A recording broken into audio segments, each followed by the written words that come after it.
The Cactus League is over, but the Giants couldn't escape the desert without some unfortunate setbacks. Major injuries to the starting rotation now have to be dealt with. And as the Giants return to the friendly confines of AT Park, they'll look to regroup and head into the regular season. It's the Giants and the A's, and it's next.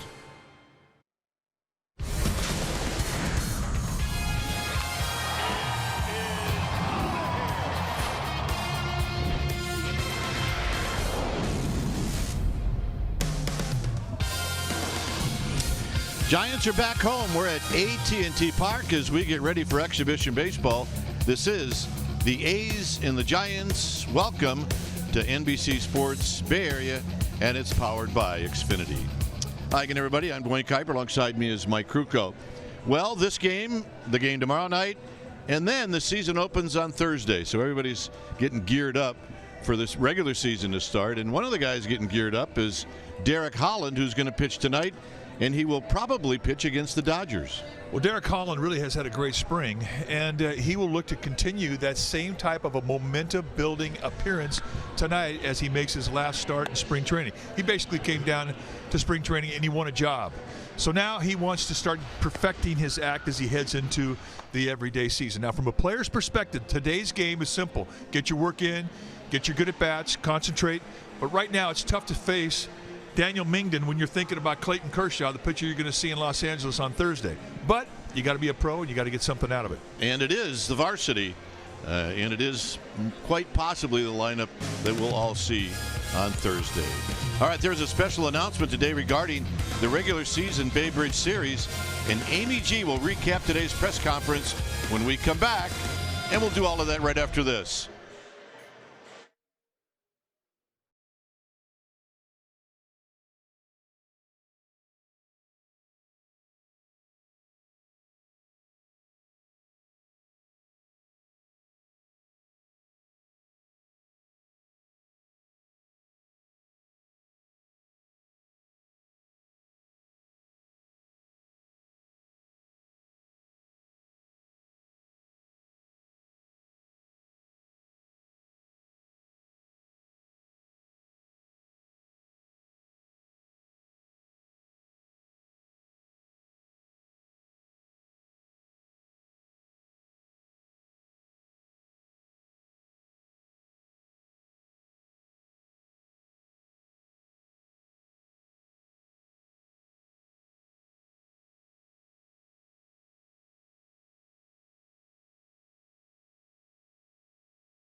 Toyota, with more models over 40 mpg than any other manufacturer. Toyota, let's go places. By Southwest, yes to low fares with nothing to hide. That's transparency. And by Jack in the Box. Come try the new food truck series, featuring 3 new food truck-inspired sandwiches, only at Jack in the Box. Well, all is right in the world with that shot right there for San Francisco Giants fans. Baseball back in the Bay and a new season on the horizon this evening. Your San Francisco Giants getting set for Game 2 of the exhibition series against their Cross Bay rivals, the Oakland A's, in this 3-game series. Welcome back to our broadcast. I'm Amy Gutierrez. Speaking of that rivalry, the stakes, they have been raised. The two teams now playing for some hardware. NBC Sports announcing earlier this afternoon that the Giants and the A's are going to be playing for a trophy. It's called the Bridge Trophy, and you can see the managers there, the club presidents in attendance. Winner of the regular season series, they're going to take the trophy home. It's made of steel from the old eastern span of the Bay Bridge. Managers like it. Bruce Bochy saying it puts a little more pressure on them. Bob Melvin saying it's just like the Axe Trophy that Cal and Stanford play for. He said that is a big deal. So what happens if the two teams tie in that season series? We got you an answer. The winner of the final game of the regular season series takes that trophy home if they end up in a tie. All right, we are going to take a look at a Giants prospect fighting to make a roster spot. You're looking at Steven Duggar, and a play he made yesterday is going to take that decision down to the wire. Cruz and Kite have it when we get back.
Here on this Monday night, it's the A's and the Giants.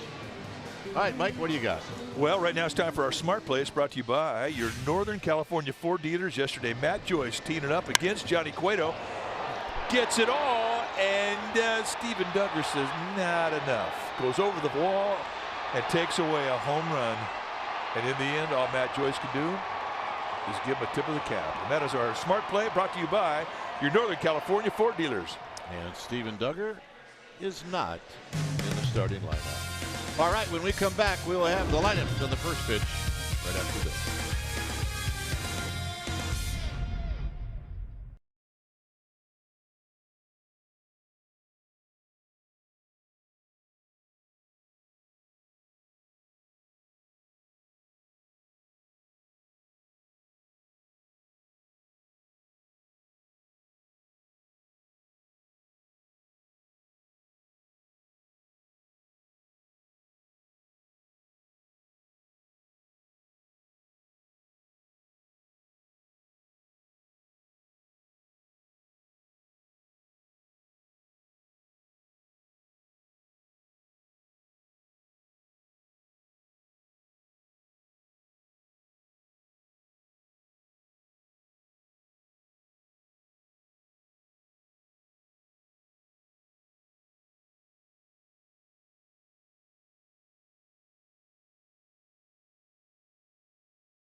Brought to you by Southwest Airlines. This is the lineup that'll be facing Derek Holland.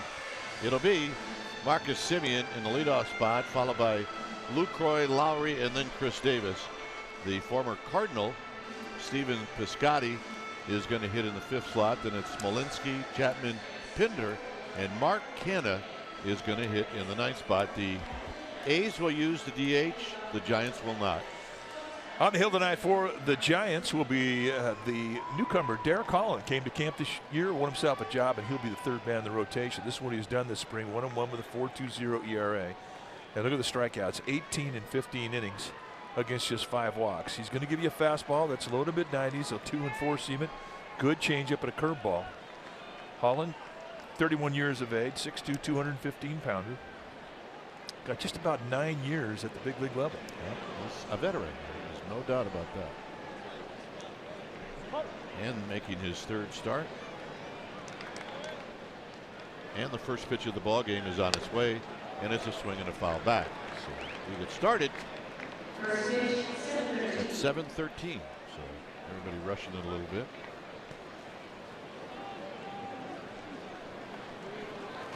Semien hitting .309 in spring training with a home run. He's got 4 driven in. Pitch down low. Lucroy and then Lowry. The A's are 2 games over 500 in spring training, and so are the Giants. Foul back.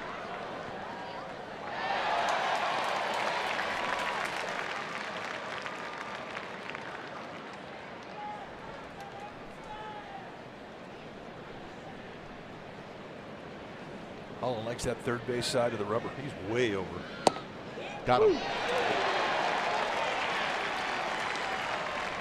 Semien is called out, and that's how this game gets started.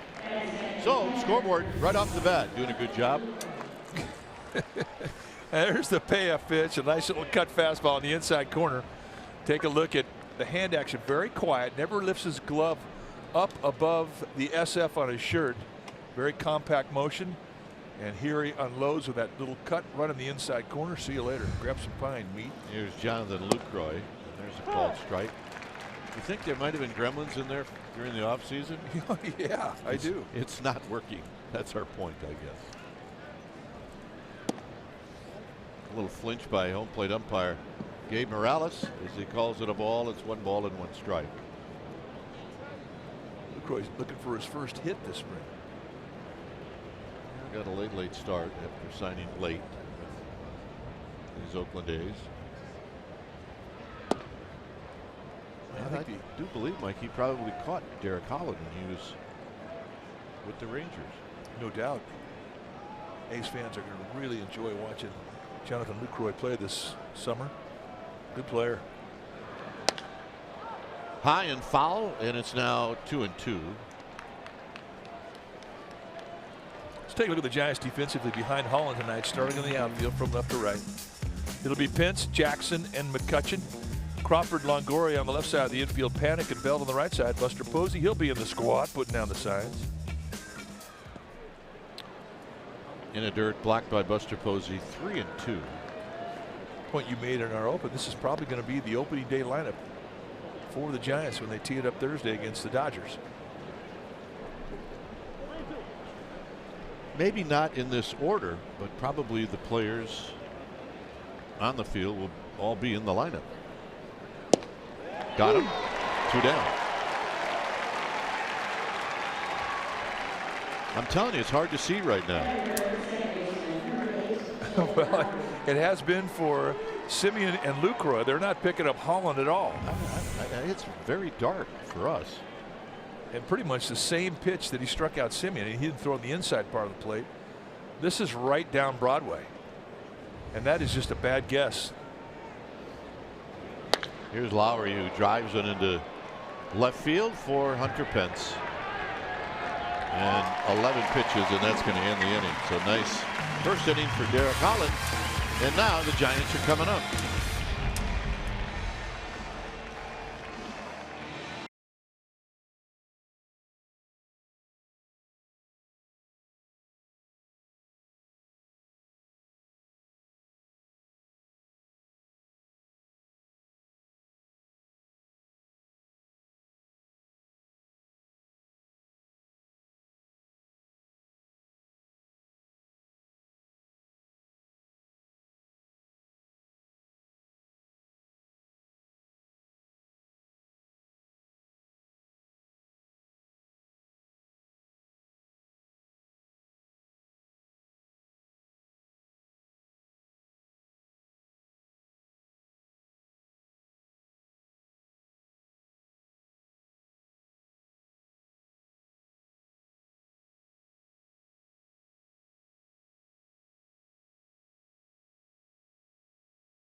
Giants.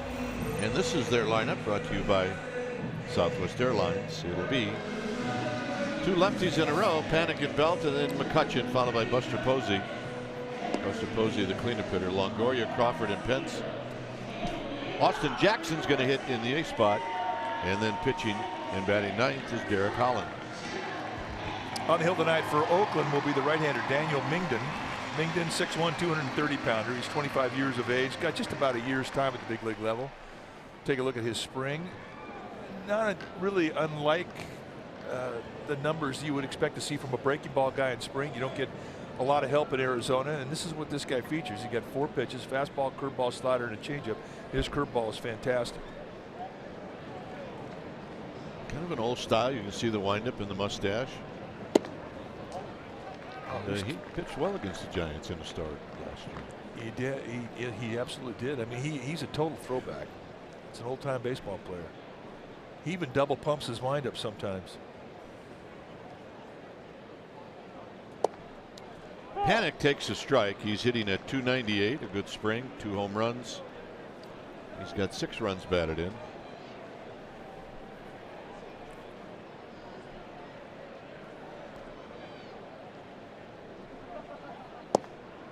And that hits the inside corner with Belt to follow, and then McCutcheon. And that's how Mingden has to get you out. I mean, he's going to move the ball around. He's going to throw anything at any time.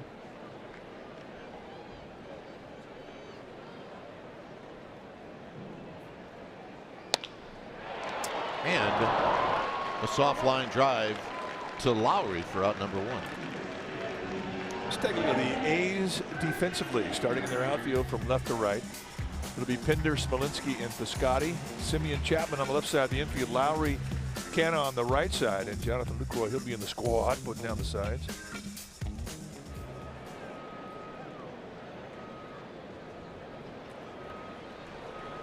Here's Belt.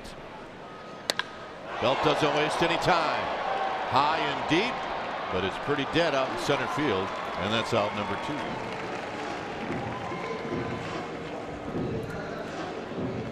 Thought he might have got that. It had the sound. Just a reminder of where you're playing. This is a great place to pitch. This a ballpark that does not favor the hitter, especially to the right side of the field if you're a right-handed hitter.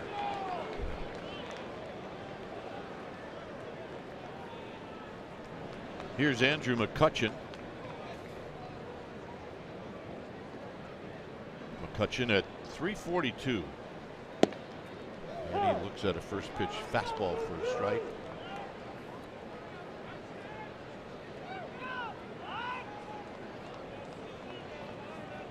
McCutcheon reaches. It'll be Buster Posey. And a pretty good hard breaking ball that Lucroy may have thought it was a strike.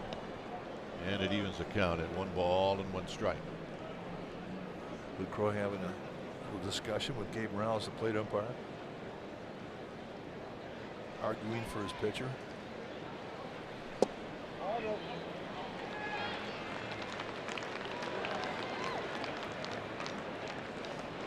If you're hitting against Mingden tonight, it's the type of an at bat where you're going to see a lot of stuff. He'll throw everything at you.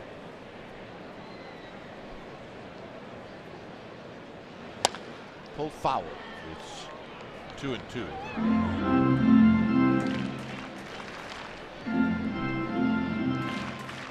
A ball babe tonight, making a pick. Anyway, it's a great night to wear a jacket, folks. It is a little brisk.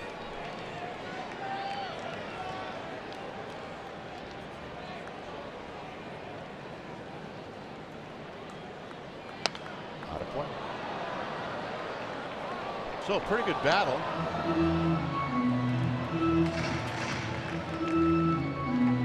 I think that's what you want to have these last couple of days of the spring training season, is you want to have at bats like this. Grinders.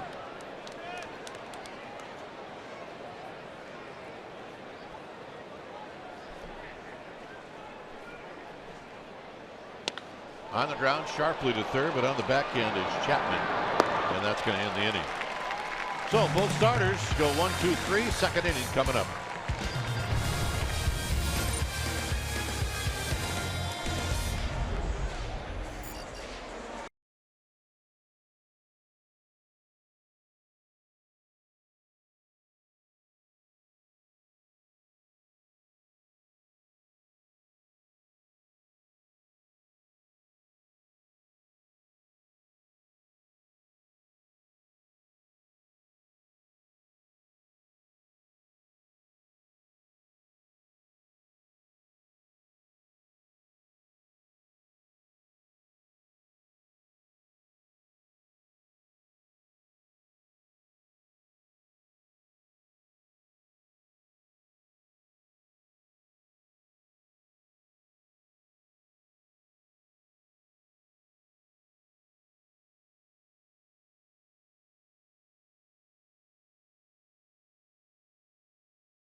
today announcing that tonight's starter Derek Holland has made the opening day roster. He will be taking Jeff Samardzij's place in the rotation, slot number 3, and he will pitch the 3rd game of the Dodgers series. The corresponding roster move to make room for Derek Holland, gentlemen, the Giants have designated for assignment Jarrett Parker. Dwayne and Mike.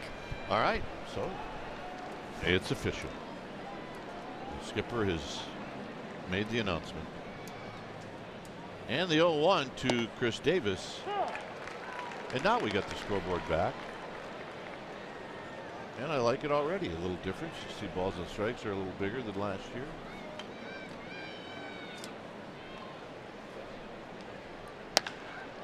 Fouled on the right field line and out of play.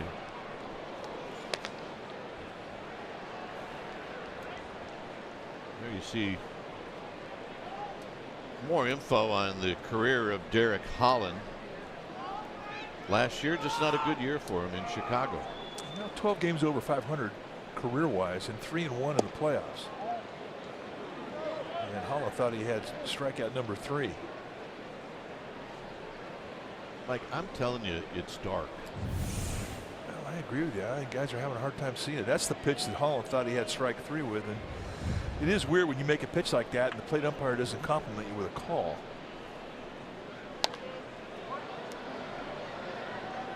Chris Davis has had an unusual spring in that he comes in with 3 home runs and 10 RBIs, and that ranks him 3rd in A's camp in RBIs. But what's weird about it, and the lights just came on. Yeah, thank you. And to finish that point about Davis, in 48 at bats, he had 5 hits. 3 of them were home runs. Yeah, McCuss says, that's great. After I hit, you turn them on. No, not all on. Well, it's night and day.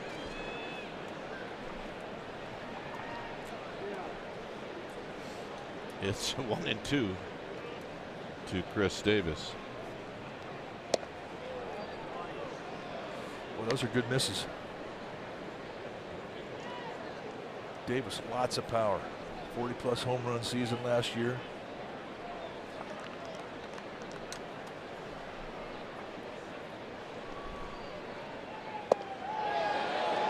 Got him. Broke him down. Good breaking ball. Good hard slot curveball. Strikeout number 3. And really had an option there to throw that ball below the strike zone. And the reputation, as Davis says, he will chase down there. So this is a little one-on-one experience. Holland knows him well. Took advantage of it. Here's Piscotty in a swing. Ain't gonna miss. Now that's the pitch that impressed everybody this spring, was the changeup. For the most part, Holland's reputation around baseball has been to the fastball, but that changeup's legit. Struck well into center field, and on the move is Jackson. And Jackson at the last second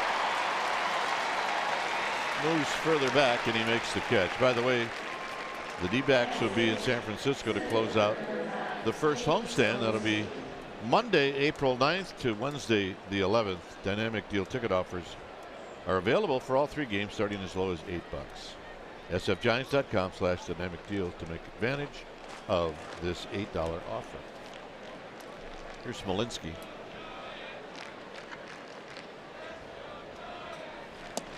You come from Arizona to this atmosphere, and Piscotty's ball, Belt's ball, those guys are certainly off the wall somewhere in Arizona. Oh, easily. There are some things you have to get used to when you come to the Bay Area out of Arizona. Number one, pitchers are going to have some break on their breaking ball. They're going to have some sink on their sinkers.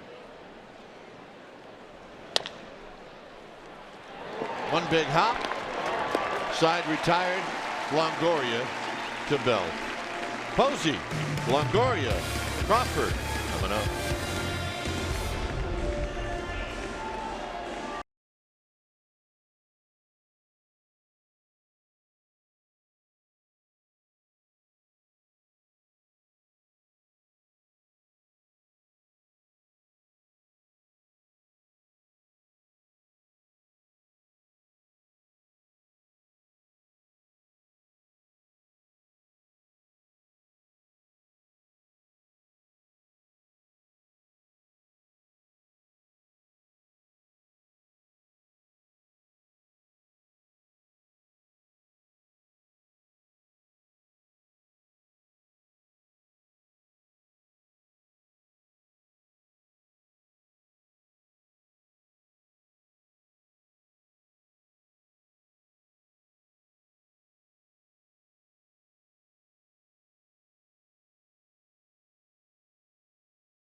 and get up to 30% off appliances and up to 50% off mattresses.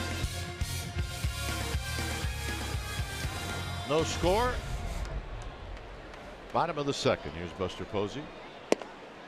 Buster Posey takes a call strike. What a great spring Posey has had. He's had really a great swing from first day. A lot of first pitch swinging during spring training. 1 ball and 1 strike. 2 home runs, 10 driven in. He had 3 RBIs in the game yesterday. No, I think he had 2 RBIs. He had a bases loaded double that knocked in a pair. Swinging a high pop-up foul.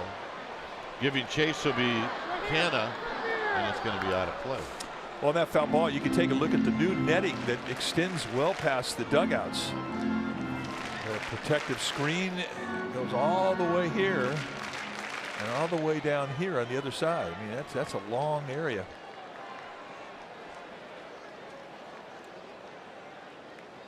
And you've got cables now that are going to come into the effect of the eye of the photographers and the camera people. Posey waited on that breaking ball and cues it foul. Mingden with a 3 up 3 down first inning.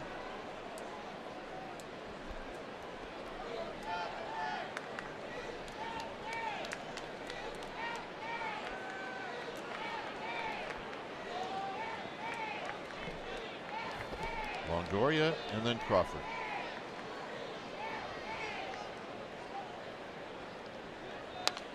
Fouled out of play, a healthy rip.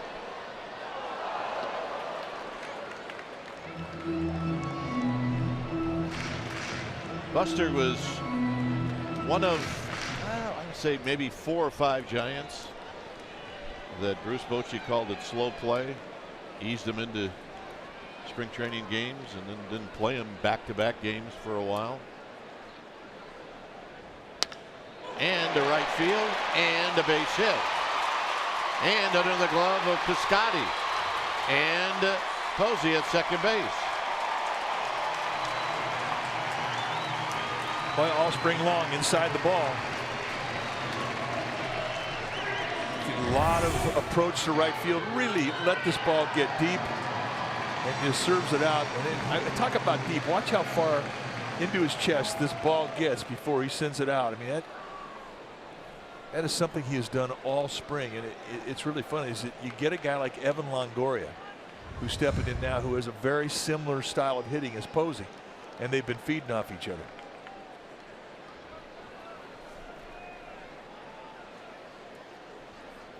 Longoria hitting .371, and he takes a pitch high. 2 of the really pretty right-handed swings in all of baseball, Posey and Evan Longoria. And boy, do they stay inside the ball beautifully.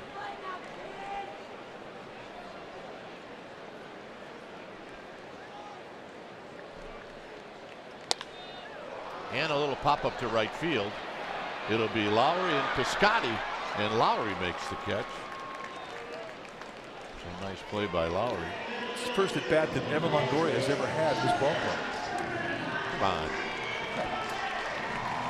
Never played here.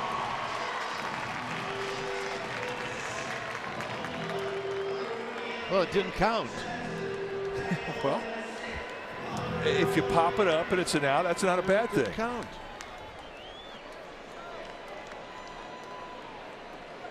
He said a really good day. We talked to him the other day in Arizona would be if you go 0 for 4 in spring training, but you hit 4 line drives that are caught.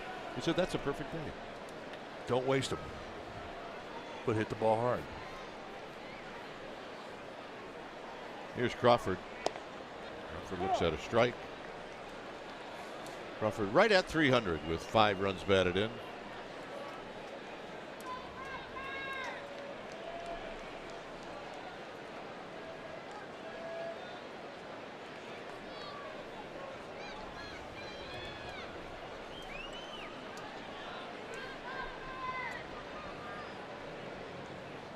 Swing. Being on a miss, nothing in 2. Good changeup. On deck, Hunter Pence. Constant motion.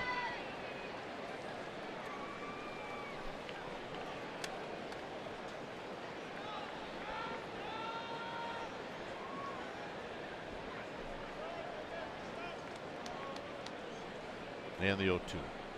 Got him. Set that fastball up with a changeup. Well, Xfinity X1 customers say, show me the San Francisco Giants into your X1 voice remote and get live stats on your TV. Change the way you experience TV with Xfinity X1.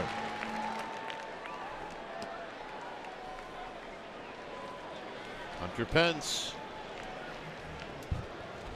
273 for Hunter Pence. And that's good when you consider he started out 1 for 18. 19. 1 for 19. That's right. I forgot about that little dribbler and surprise. Yeah.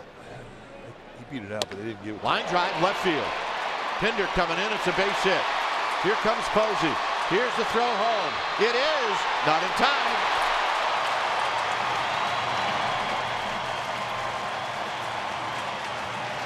Nothing Giants. And a nice job from Ron Wotus pulling the trigger. He made that green light call when Posey had a good jump. The jump from Posey, seeing that this thing was going to drop, enabled Ron Wotus to send a green light. And it really kind of surprised me. No hesitation from Posey, no hesitation from Wotus. Despite a pretty good throw from Pinder, Posey eludes the tag. Here's Austin Jackson. Pence on the throw, goes to second. Ron Wotus back in the third base coaching box this year. Outside to Jackson. He's got a base open with the pitcher on deck. You know what's unusual about the Wotus situation is that his first year as a Giants coach, he was third base coach. Then the next 19, he was the bench coach. So now he's back in the third base box. Said he's having a ball.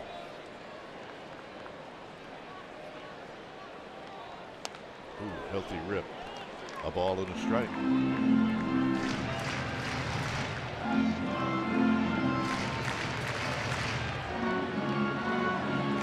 That was a mistake from Mingden.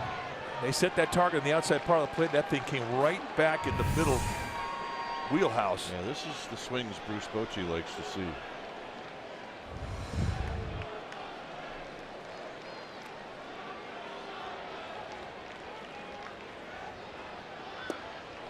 One and two.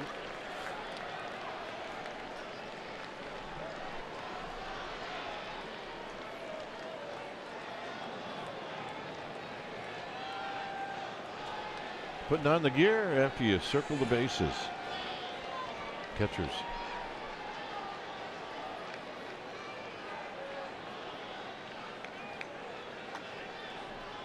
One and two. And he got him with a breaking ball to end the inning. Posey with a leadoff double, and then Hunter Pence knocks him in with a base hit to left. After two, it's 1-0 Giants.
LLP.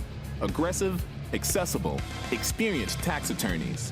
Call Moskowitz LLP at 888-TAX-DEAL. Here at AT Park, it's a 1-0 lead for the Giants as we're waiting for the umpires to say, all right, let's go, and they do as Matt Chapman stands in. Chapman, one of the young future stars of this A's team, as he takes a call strike. He's got all the tools. And all the power. And one of the reasons Matt Williams is here is to help this young man get better. There's the big Marine.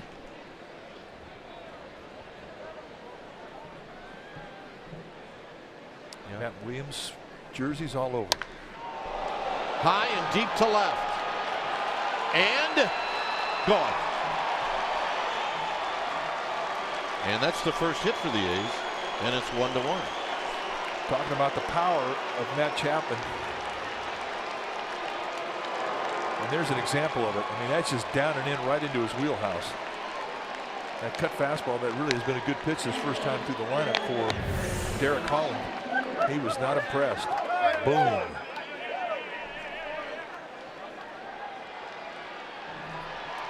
And that one you knew from the get-go. And how far up the bleachers did it go? Halfway. Yeah.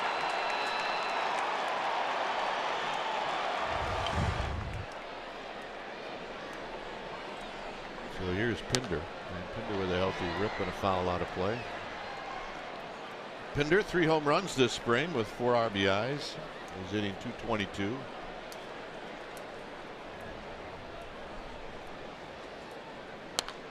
And he pops another one back and out of play, 0-2.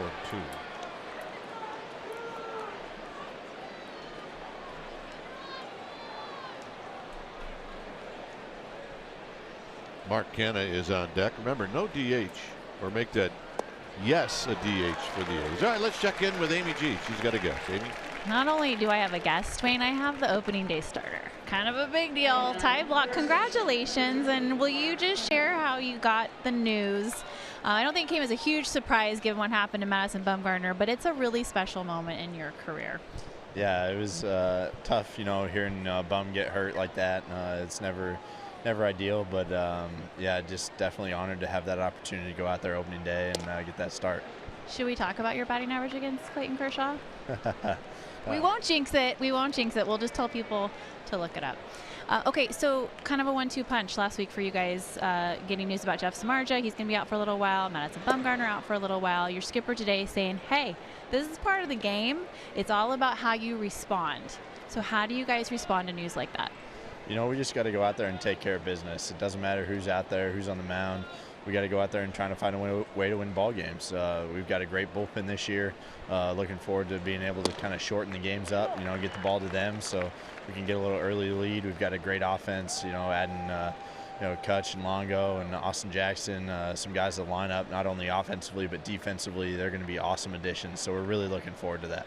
You were in a fun competition for fans to watch. I don't know how much fun it is to be playing in it, but trying to get a starting role, possibly go into the bullpen. You've done both jobs.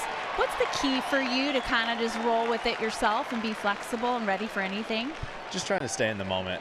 You can't try to do too much. You just control the things that you can control and go out there and try to execute pitches. That's what it comes down to. So just trying to stay in the moment and go get them. And not get rattled when Pablo throws sunflower seeds at us? Yes. I think it was gearing, but okay, all right. They're all jumping in now.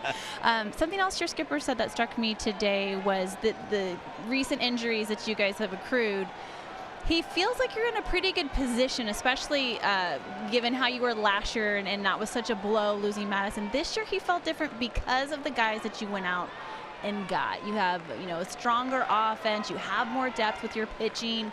You have a Gold Glove infield. How does the team feel about the offseason acquisitions? Yeah, everybody's excited. Yeah, losing Bum and Shark is tough, but think everybody's still really excited about the team that we've got going into opening day. We know that we can go out there and we can put up rounds with the best of the teams in the league. We've showed that this spring, and you know, our bullpen, like I said, is going to go out there and be able to shut teams down. And you know, adding some guys to the rotation, you know, get Derek Holland in there. Chris Stratton's been throwing the ball outstanding.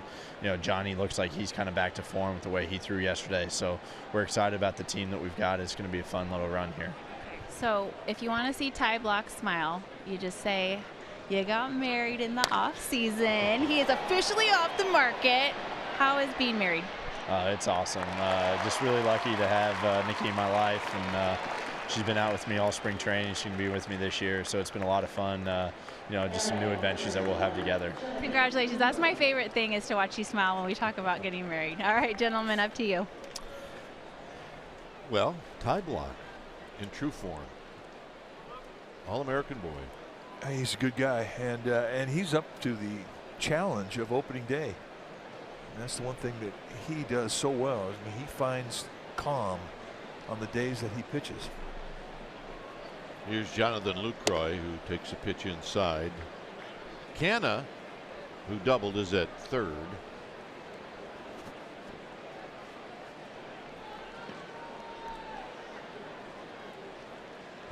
Lucroy took a call third in the first inning. There's a strike. 1 ball and 1 strike. Just pounding that inside corner with that cut fastball.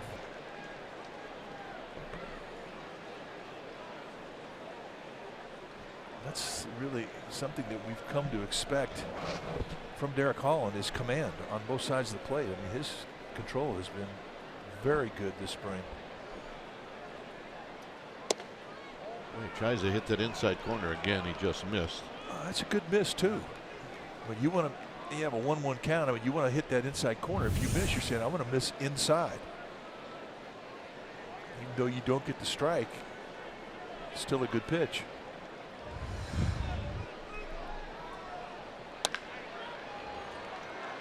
It's Brandon Crawford to Brandon Belt, and that'll end the inning. A run on the home run by Chapman.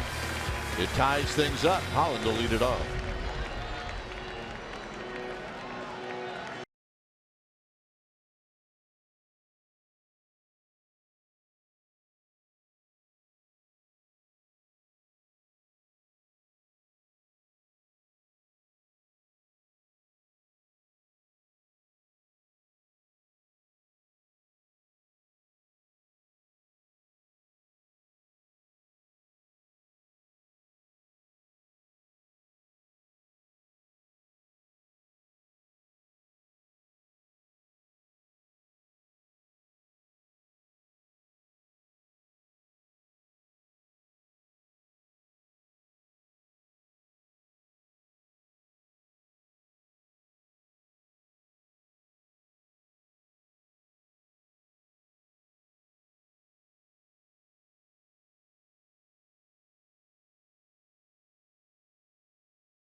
Prop B, the 5th Giants-backed stadium measure in the Bay Area in 9 years, passed 66 to 34%.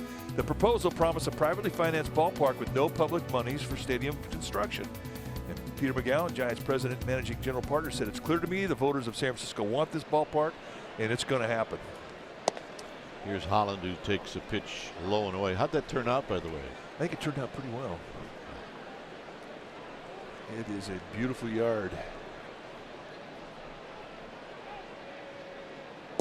Holland looks at a strike. Saw Peter today at the play ball luncheon. Always good to see him. We saw him last week in Arizona as well. Had a chance to actually have a meal with him. Holland with a swing and a miss, 1-2. It's always fun to talk baseball with Peter. Such a passion for the game. Holland flips one to left, and he's got a hit. It's a good swing. That won't be his last hit this year. Yeah, you know, there's a message sent to the A's. We don't have a DH. But our guys can hit. A fastball away. Making it getting a little sloppy with location. He hadn't made many mistakes his first time through the lineup here. Eric Holland makes him pay. No jacket for Holland. No, it's commando. No sleeves, no jacket. Lefty. Here's Panic, who lined out to Lowry to open up the bottom of the first. And a bouncing ball foul. But just to finish that conversation about the dinner we had with Peter, it was really an enjoyable time. The passion that he has for the game. And you think about the gift that he gave the city of San Francisco when he and the investors kept this team here in San Francisco and put this ballpark up. Now Barry Bonds will tell you that he put it up, yeah, which we really can't brick argue by with brick either. But it's a great yard. This city deserves something like this, and you get here and it's like it's been here for 100 years. A jacket now for Derek Holland. And Panic pops it up, playable. It'll be Chapman near the bullpen who makes the catch. Stream the Giants on the go. It's great news, Giants fans. This season, once again, you can stream every NBC Sports Bay Area Giants broadcast on your desktop or mobile device. Giants game streamed on the go on the NBC Sports app. Here's Belt.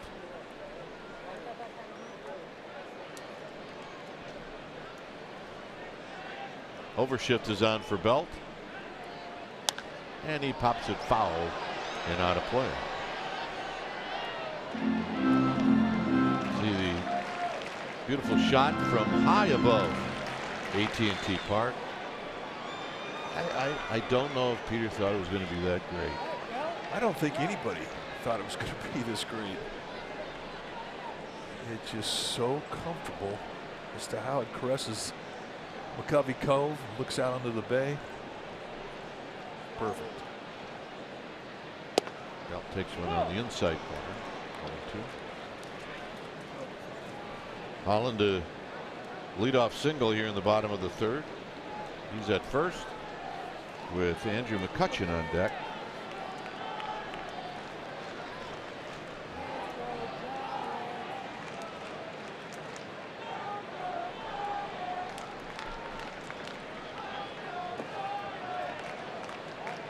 He's going back foot breaking ball, and he literally almost hits him in the back foot there in the 0-2 count.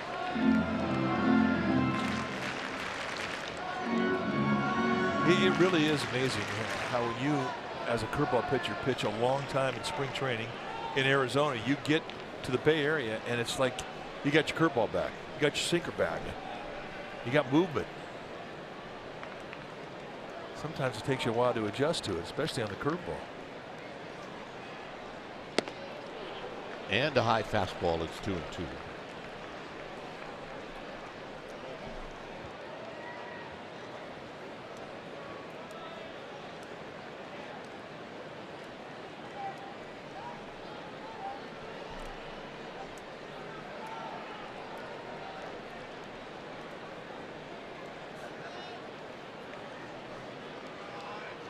And a miss. He got him. Good curveball. Well, the Giants take on the Dodgers for the first weekend of the 60th anniversary home schedule. It starts off with a bang with fireworks night on Friday, April 6th, presented by Altec Lansing. Then on Saturday the 7th, first 35,000 fans receive a 60th anniversary Willie Mays bobblehead presented by AT&T. And on Sunday, the first 20,000 fans receive a Giants-Dodger rivalry pin presented by Bank of America. You want tickets? Go to sfgiants.com. Here's McCutcheon, who rolled out the third, hit a ball right on the nose, but Chapman on a backhand threw him out. Here he takes a low.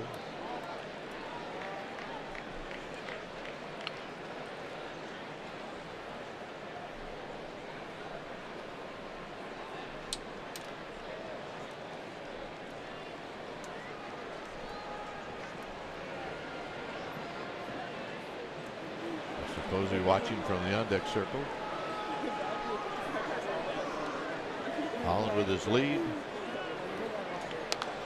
Healthy rip, and it's 1 ball and 1 strike.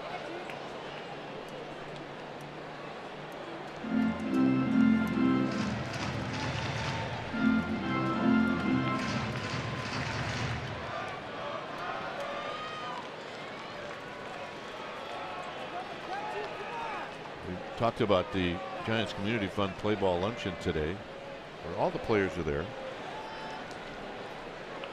Inexperience for McCutcheon and Longoria and Jackson to see what Giants fans are all about. There's a strikeout that Ames 1 and 2. But Gregor Blanco got the biggest applause. He's earned it. Well, they go back after last year he played in the Arizona Diamondback organization. So Gregor, he's like almost blushing.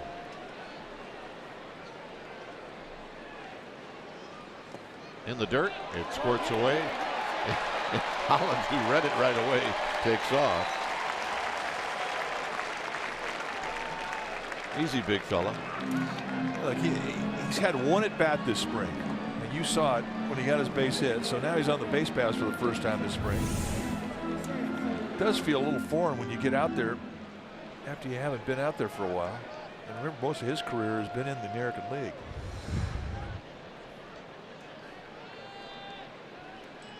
So now Holland in scoring position.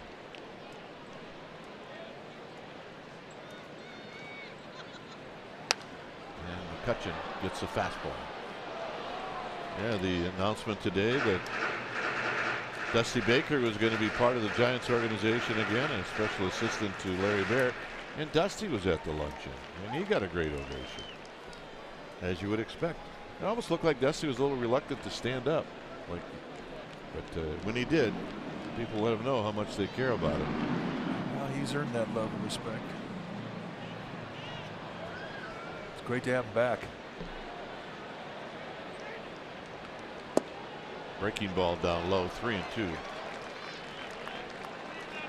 Well, I think Dusty learned that the boss said, "Stand up, Dusty," and then Dusty stood up. Like, okay. There's Buster Posey, who waits on deck.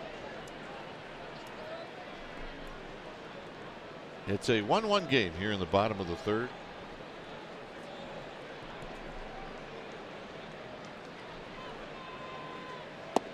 And the walk. 2-2 changeup. Did you want to see a pitcher like Mingden before spring training? Yeah, absolutely. I mean, a guy who's going to give you anything but a fastball.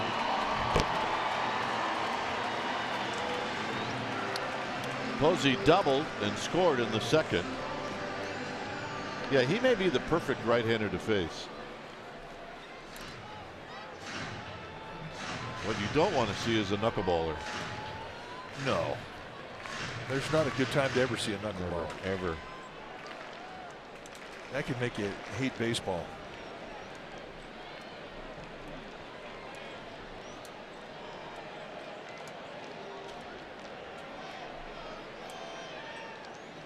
Big curveball is high, 1-0. It's the most embarrassing moment I ever had. I had an at bat against Phil Niekro in Atlanta. It was 3 pitches. 2 of them bounced 10 feet in front of home plate, and 1 almost hit me in the face. I swung at all 3 of them. And none of that, but it was a pitch that was a wild pitch, and I had to run to first base, and then I got thrown out. Of course. Standing horse laugh going across the field in Atlanta by the fans there. I did not look like a professional athlete.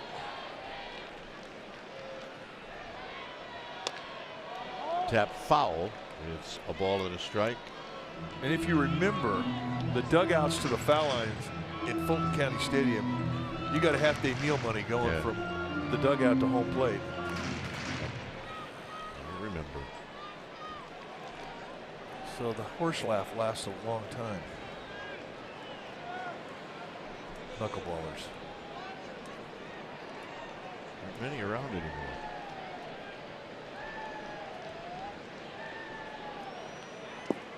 Oh, he waves out a breaking ball. 1 and 2. Well, if you're Mingden, a guy swings at your curveball like that, you're thinking, I got him. I could throw another one.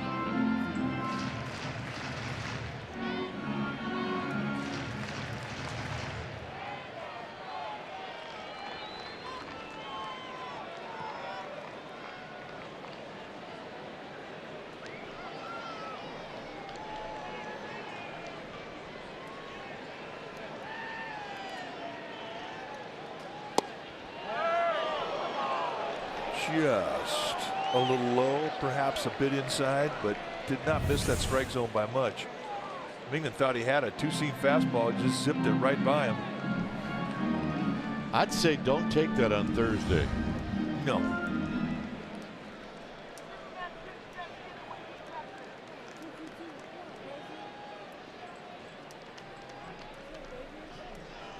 Shades of Raleigh fingers. Handlebar mustache of Daniel Mingden.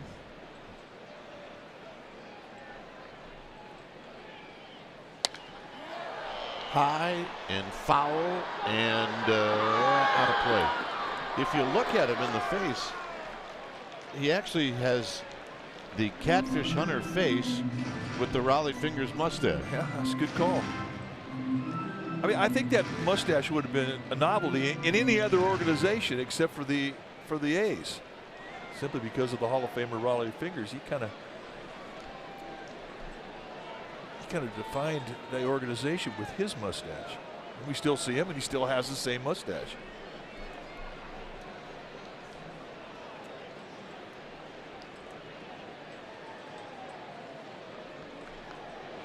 Breaking ball down low, 3 and 2. So now we'll watch Holland and Andrew McCutchen take off on this 3-2 pitch. Mingden now with 51 pitches as Evan Longoria watches.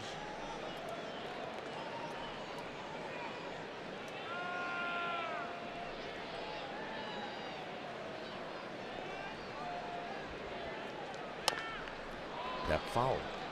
So they wanted to go back inside with the fastball on the 3-2 pitch. He made the pitch. As you see, Ingrid Baxter getting some work. Every time she becomes the ball babe, she gets lots of plays. That has been her history. I mean, some of the ball dudes get down there, psyched up to be a ball dude. They get no plays.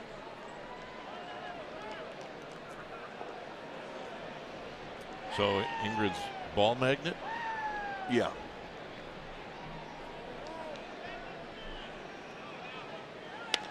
Foul again. That's up, Amy.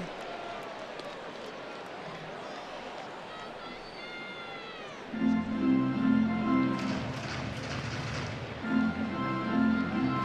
the next pitch from Mingden will be pitch number 9. I think you're going to see that a lot with this Giants lineup where pitchers hit the 50 pitch count early. It's a lineup that will work pitchers, get pitches out of them.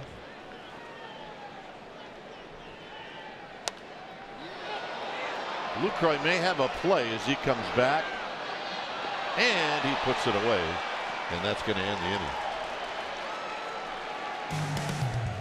Beautiful look at AT Park. Love that place.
Go to skills.com on your phone. Download and win now. Well, we're all tied up at 1 as we head into the top of the 4th inning. Welcome back to the Giants broadcast. I'm Amy Gutierrez. Now, April 3rd is home opener here at AT Park. April 4th, a very special day because it's kids opening day with a very special start time of 4:15. That's so kids who are in school can get all their schoolwork done before they head down to the yard. Guys, check out some of the things that they get to do. A pregame meet and greet with Lucille. Post-game, kids 14 and under, they get to run the bases. The Munchkins get to take over the in-game entertainment, and the first 20,000 fans of all ages get a Catch-22 t-shirt because, well, we're all kids at heart. Visit sfgiants.com for tickets. It's going to be a fun day. Gentlemen? It will be a fun day. It will be. It'll be a fun 2-game series. The home opener and then the one right after that. Both day games. Here's Lowry. Lowry hit a fly ball to the left. Here he takes a good breaking ball for a strike. I've seen a lot of those from Derek Holland. Well, second time through the lineup. He's got their game hats ready. Popped up. McCutcheon.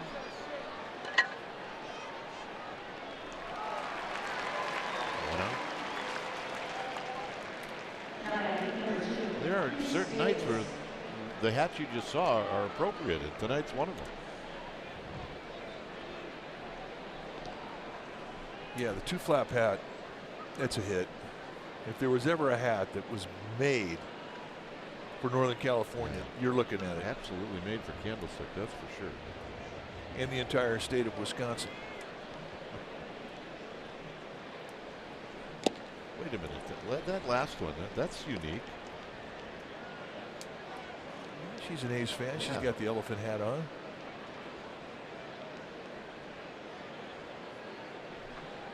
She can pull that off. I don't think you could so much. I don't know. In tight, 1 ball and 1 strike. Some is things Chris we'll Davis. just never find out.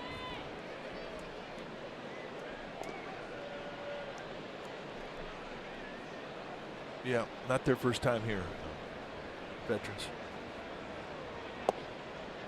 Back your beanies.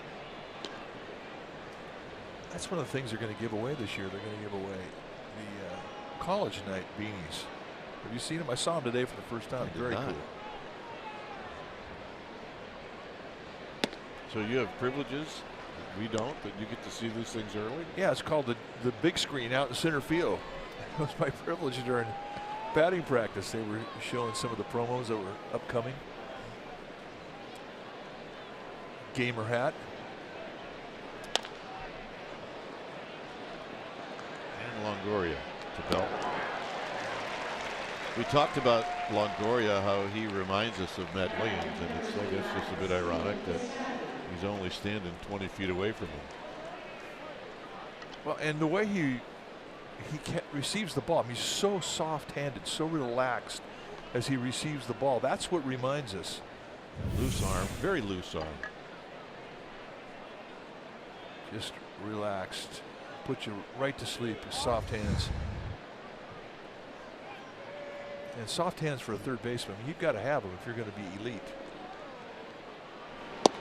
Piscotti takes a strike, hit a ball well into center field that was caught. And if you win Gold Gloves, you're elite.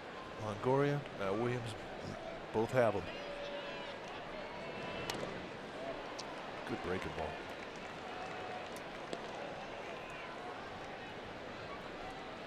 Speaking of Longoria, he will lead off the bottom of the 4th inning. We're at AT Park on a chilly night, and it's 1-1. 5 hits in the game, 1 home run, and that was Matt Chapman. Hollins picked up 4 strikeouts. He's allowed 2 hits. Mingden is allowed 3 hits. He's got 3 strikeouts and a walk.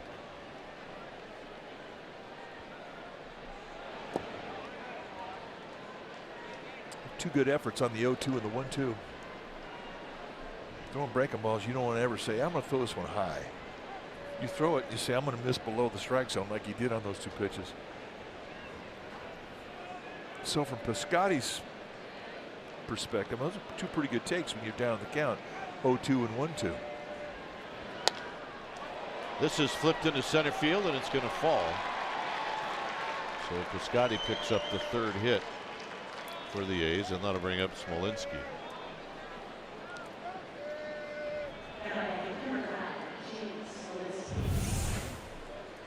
Let's take a look at the pitch. The breaking ball, I mean, it was not over the plate. It was elevated. But Piscotty does a good job of going with the location on the outside corner the opposite way. In the protect mode, not a lot of lower body. Just good hands through the at-bat.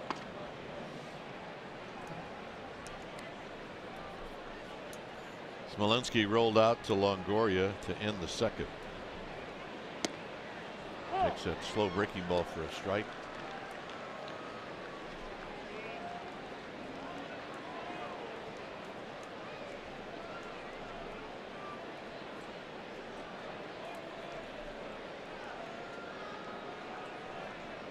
.54 pitches for Holland. And tight. Boy, he doesn't pitch away much, does he? No, you know, he did the first time through. I mean, he really established the inside corner with that cut to these right-handers. When he's gone away, it's been with soft stuff, breaking balls, change-ups.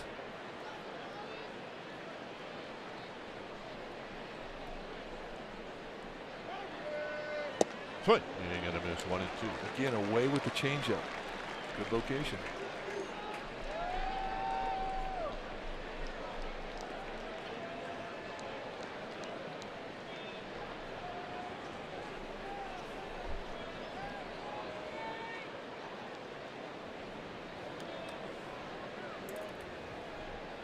Piscotty at first with 2 outs. But the thing about Holland is, you know, we saw him do the exact opposite a couple starts ago in spring training. He was established in, but he was trying to backdoor cut with a fastball, throwing off-speed stuff that would miss inside to righties down at their feet. I mean, he was going back and forth with everything. Got him on a high strike, and that'll end the inning with 5 strikeouts for Holland. Longoria to lead things up.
The San Francisco Giants may not be reproduced or retransmitted in any form, and the accounts and descriptions of this game may not be disseminated without the express written consent of the San Francisco Giants Baseball Club, LLC. Here in the bottom of the 4th, it's a 1-1 ball game, both teams with 3 hits. Ryan Buchter is the new pitcher. Buchter, a 2-year veteran. He's a big fella, 6'4", 260. 31 years of age. Here's Longoria, who takes a fastball for a strike. take a look at the spring for Buchter. Roughed up a little bit. 13 hits in 6 1/3. 19 base runners in 6 1/3. That's a rough spring. So I think he's happy to be out of the dry air and into the humidity. Yeah, it's hard for some guys to be evaluated in Arizona.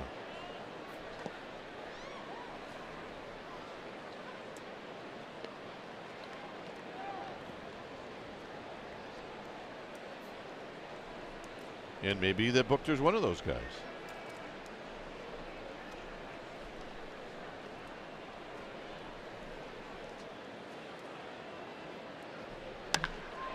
A bullet foul. A 1 and 2.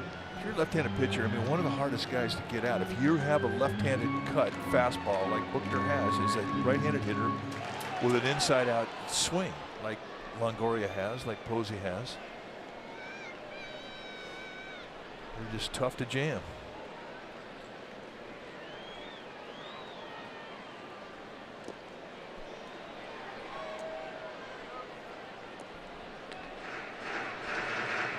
Longoria today at the play ball luncheon in our question and answer made it perfectly clear that he's from Los Angeles, but he was not a Dodger fan.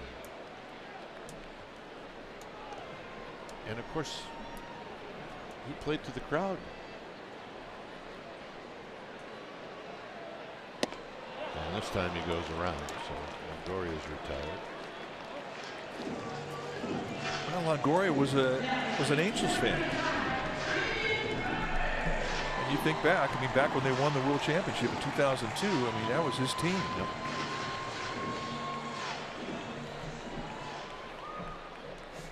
Longoria from Downey, not that far away from Disneyland. You know where that is? Oh yeah, I was born in Long Beach. It's right next to Downey. Here's Crawford, who struck out in the second. And there's a called strike.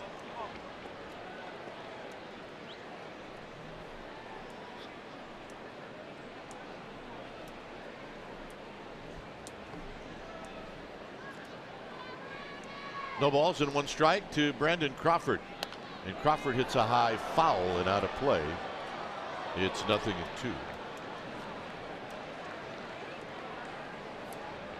Hunter Pence is on deck. We are in the bottom of the 4th. There's Hunter Pence. Constant motion. Crawford hits it into center field, but it's Smolenski who's coming in, and he'll make the catch for out number 2.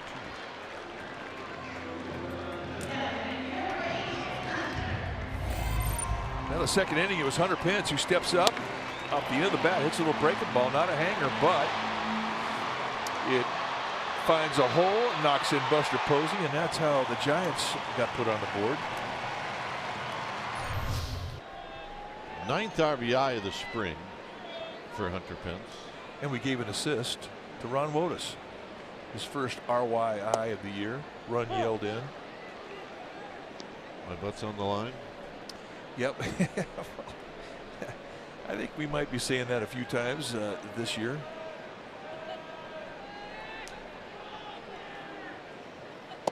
In tight to Hunter Pence. 1 ball and 1 strike. A new position this year for Hunter Pence, left field. Breaks his bat and flips it into left field for a base hit. So Pence is 2 for 2, and that'll bring up Austin Jackson.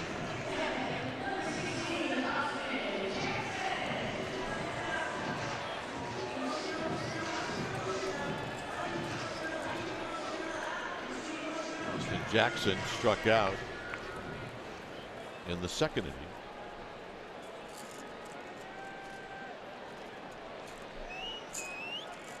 Holland. Derek Holland is on deck. So Pence with his lead being held on by Mark Canha. And Buchter to Jackson. And a strike at the knees, and it's 0-1.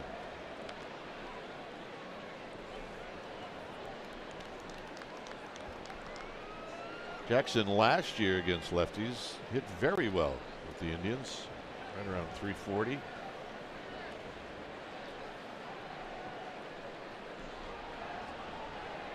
He will see some lefties in the National League West, that's for sure. In tight, 1 ball and 1 strike. Well, especially early in the season. But that's no surprise. I mean, lefties in the National League West, that's kind of been the theme here the last several years. Some of the best in all of baseball.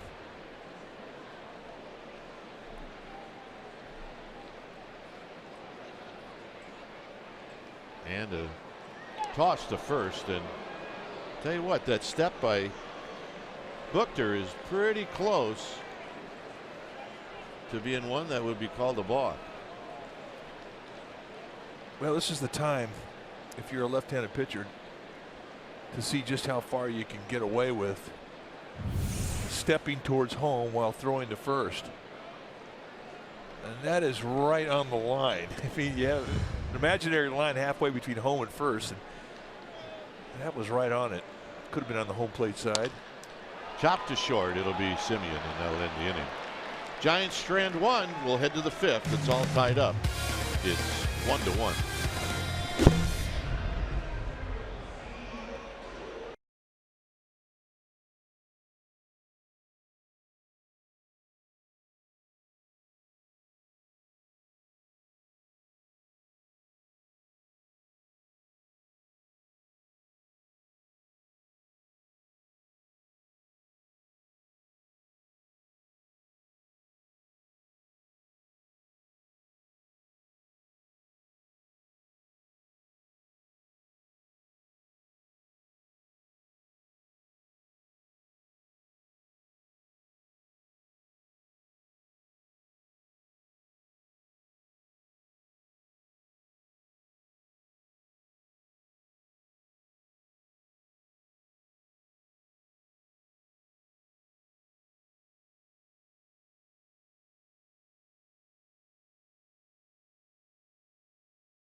Brought to you by Lenardi's Markets. For a location near you, visit lenardis.com or find us on Facebook. Lenardi's, quite simply the best. Here at AT Park, through 4 innings, it's a 1-1 ball game. And Derek Holland will face Matt Chapman, who hit a long home run in the 3rd inning, and here he takes one on the outside corner for a called strike. Well, if you think back to the pitch that was hit out, it was down and in. So here, first pitch, fastball, but places that went in the outside corner.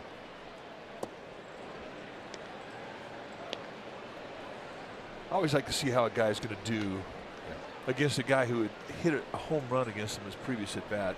That next at bat always I thought was interesting. And a little low, 2 balls and a strike.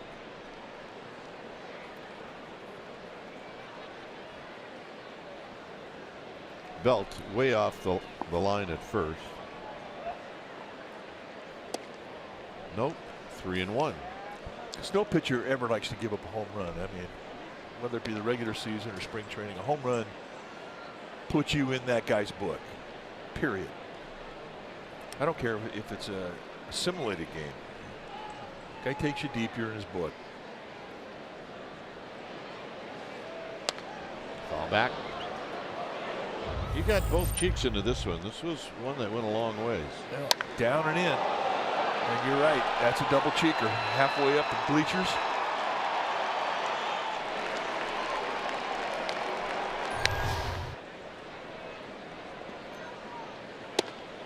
And the walk. And the first one issued by Holland. Well, you're not happy about that either. There's no macho in a walk after a guy takes you deep. I mean, he's trying to strike him out.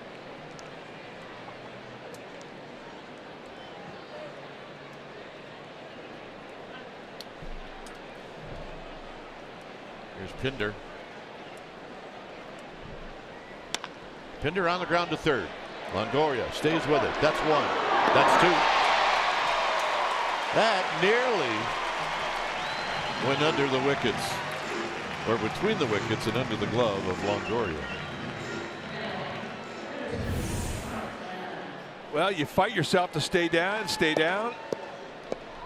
But boy, once he got in the glove, he just very quickly gets to the right hand, and Panik has been stellar turning that pivot all spring, and Eric Collins says, yeah, I like that.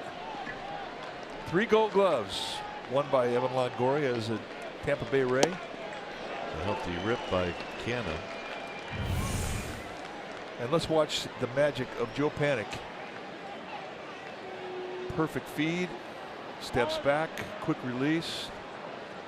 See you later. Glove, or the ball did not stay in the glove very long. You miss doing that? Yeah, as long as they're not sliding in trying to kill you. Those days are done. In the dirt, it's a ball and a strike. And that's a good thing. It made you not like guys. Forever. Yeah, it really did. I mean, I still don't like him.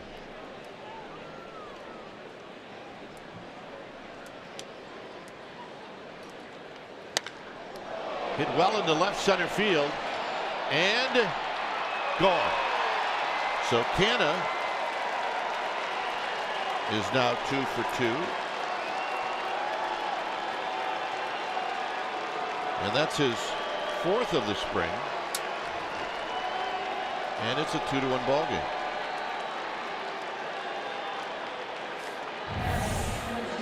Let's take a look at the fastball. Hangs right out there, out over the plate, right at the belt. And Holland really has not made many mistakes with that fastball up tonight. And that's one.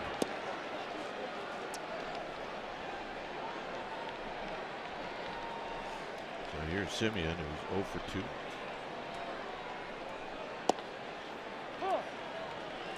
Strikeout and a fly ball to center field. That was a good changeup.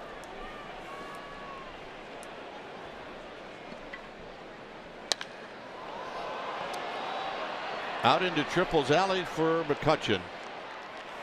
And that'll end the inning. A's, with their second home run of the game, take the lead. It's 2-1.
8:15 start time. The first 20,000 fans through the gates will receive a Catch 22 t-shirt presented by Giants Youth Camps. Take advantage of our kids opening day ticket offer. 2 tickets for only $22. Go to sfgiants.com/Catch22 to purchase. 2-1 A's is Kelby Tomlinson's going to pinch hit. Facing Emilio Pagan, who takes a pitch down low. 1 ball and no strikes. Take a look at Pagan's numbers. In spring training, fantastic spring. 7 2/3. Just 4 base hitters. Just 4 base hits, 4 base runners allowed. 11 strikeouts against no walks. And he shortens up to bunt. And it's a ball. 2 balls and no strikes. Panic on deck.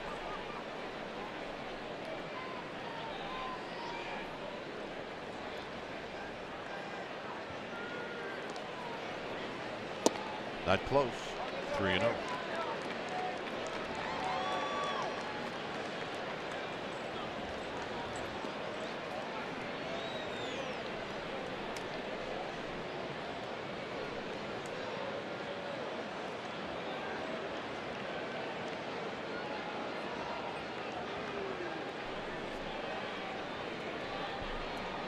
And a strike. It's 3-1.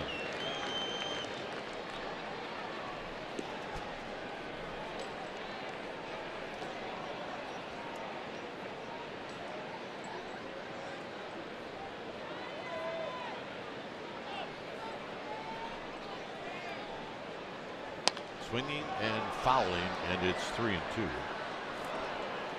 Kelby Tomlinson had a spring where he really started out cold, and then he really turned it on. This is his 48th at bat spring.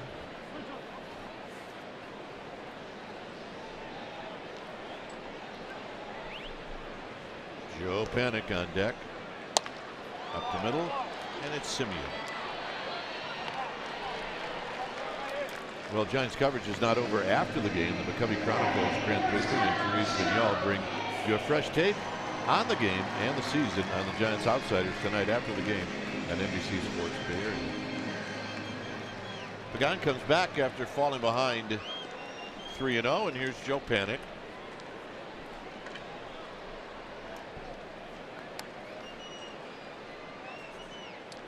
Panic is lined out to second and popped out to third.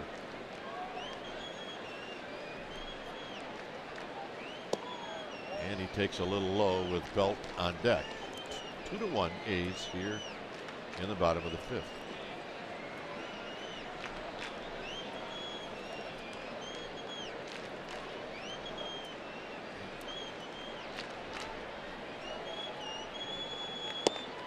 Inside corner to even the count. Pagan thinks that he should be in an 0-2 advantage right now. His first pitch fastball away did not miss by much, but a nice pitch to come back and even the count on the inside corner.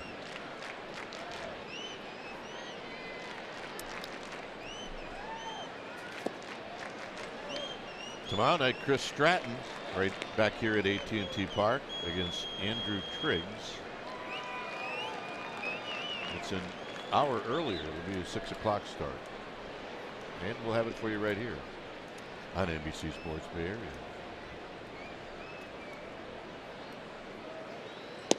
Panic takes a strike. It's 2-2.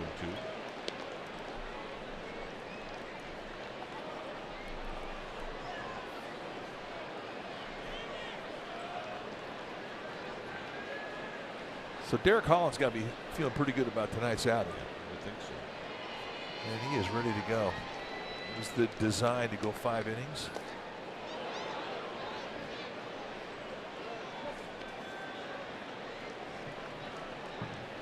You know what you want? You want a feel of all your pitches. You want to feel like you can pitch inside, outside with everything. Have a feel of all the speeds. Have an established fastball. And if you have a feel of all that, you're ready to go.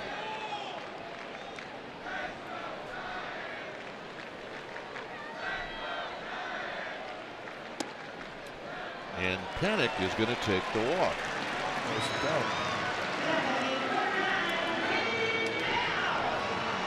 Belt. Belt hasn't walked yet, and he usually walks at least once a game.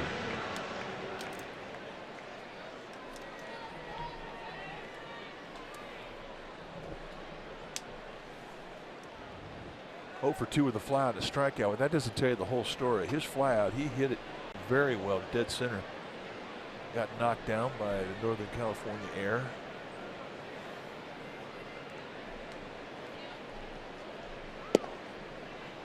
Overshift is on again for Belt as he takes a strike.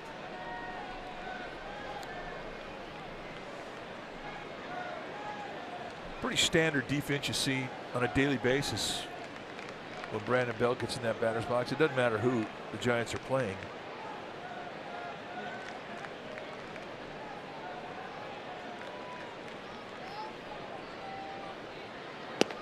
Tardy, 0-2.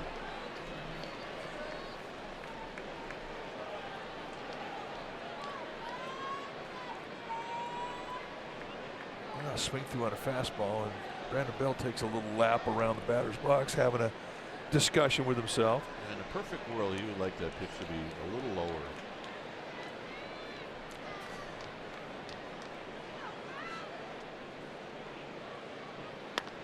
Out of play. So Pagan just climbing the ladder with that fastball.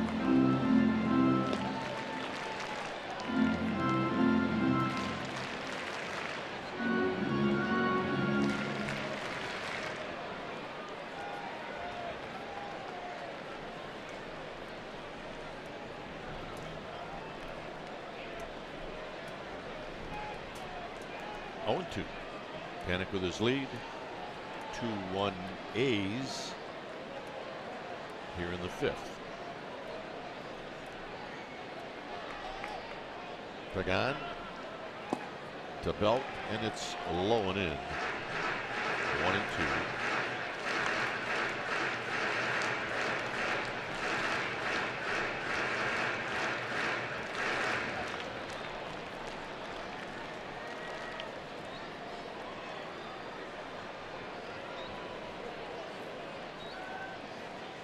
It's somebody's relative on camera.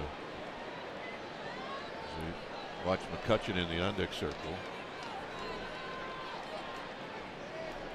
Well, you just never know how you're going to react. Never know. Never know. Yep. I'm having fun at the yard. It's fun for me. She's mid-season form.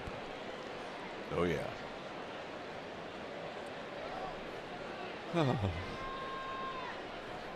I love this place. Brings out the best. Belt out of play. Just does. I'm wondering if you just took that shot every time and you would get the same reaction. Oh, no doubt. You think? All right, here we go. Oh yeah, red light on. Yeehaw, daddy.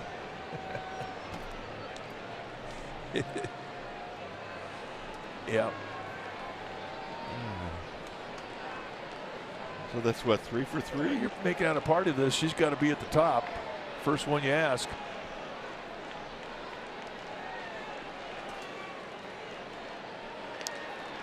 Oh my goodness. It's all about attitude. Come to the yard. 4 for 4. Yeah. She is not going to let us down. No way. She'll be inventing moves here. I'm surprised she stayed in her seat this long. 1 and 2.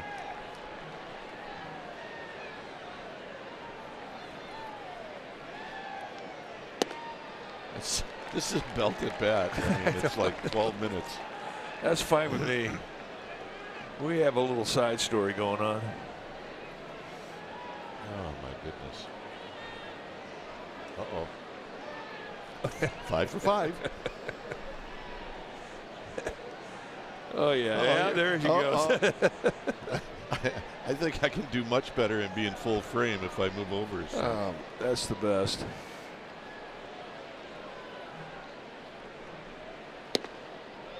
Ooh, 3 and 2. But God's making the pitches he wants.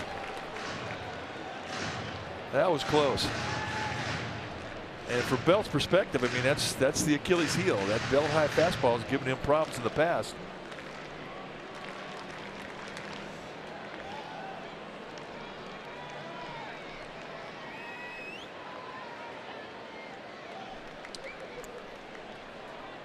Panic is going to go, and Belt takes the walk. That's a great bet.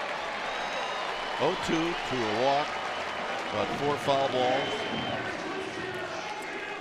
So Emilio Pagan, who hadn't had a walk all spring, now has back-to-back walks. So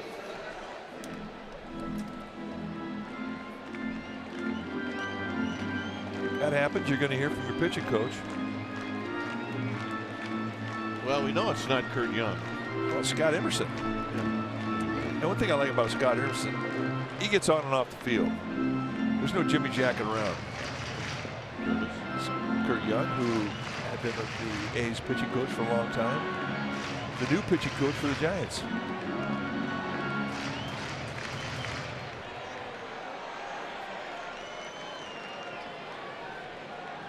Here's McCutcheon, who's 0 for 1.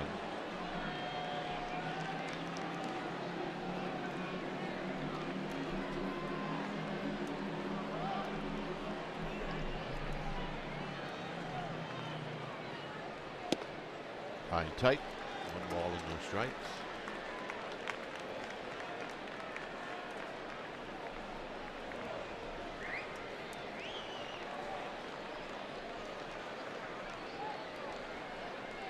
That young lady right there put on a dancing clinic a little bit earlier. She won the dance off. She won the dance off.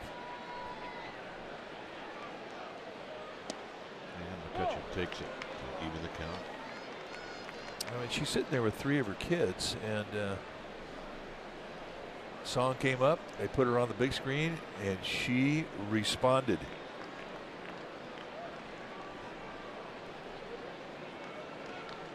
And something tells me we'll be seeing that dance of hers for most of this year.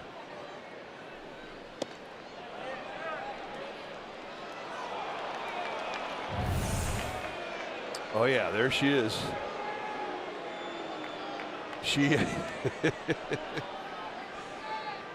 She's number 2 on the party list. And she was having fun.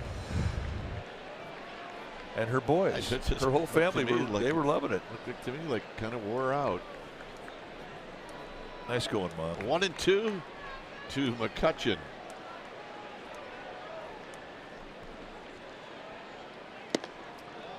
Gamer babes, you just have to love them.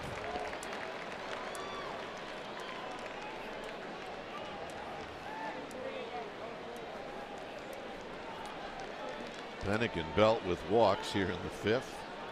It was great when the fans got here. I mean, this is the first game at this ballpark this year, and it was like a homecoming.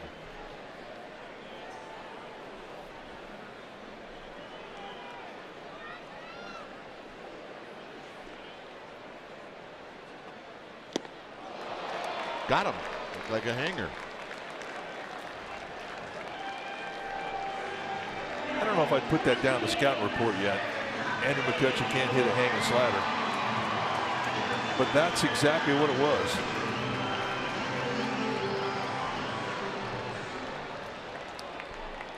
I'll bring up Buster Posey. Buster's 1 for 2, a double in the 2nd. And he popped out in the 3rd. Guy throws a hanging slider and gets a swing and miss strike 3. That's a great pitch. Any pitch that gets it out, it's a great pitch.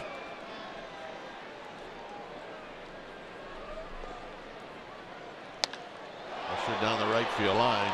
Piscotti giving chase. And it's going to be out of play.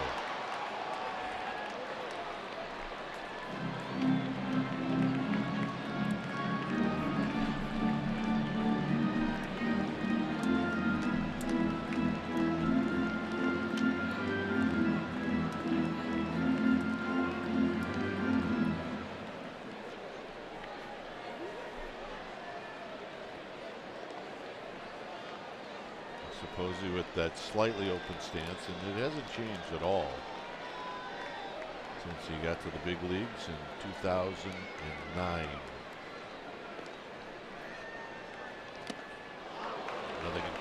That's a perfectly placed fastball above the hands.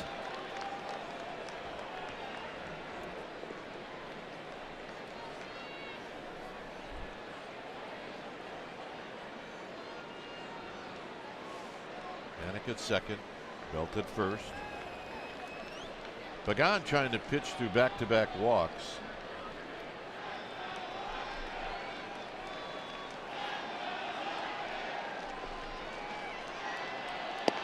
And he will, as he strikes out Buster Posey to end the inning. Well, we've had good attitude this entire ball game, including this young lady.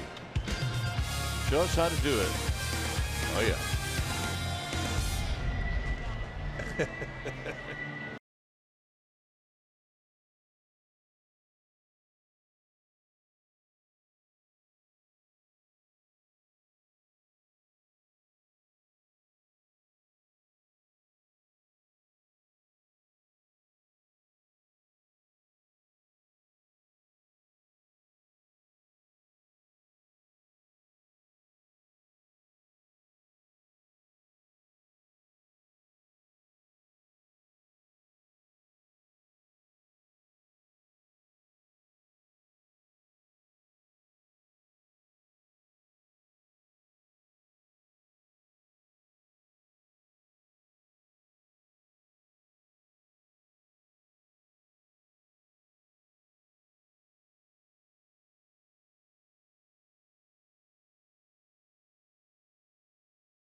Sausage Company.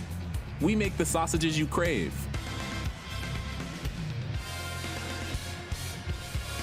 Here it's a 2-1 ball game. Both teams with 4 hits.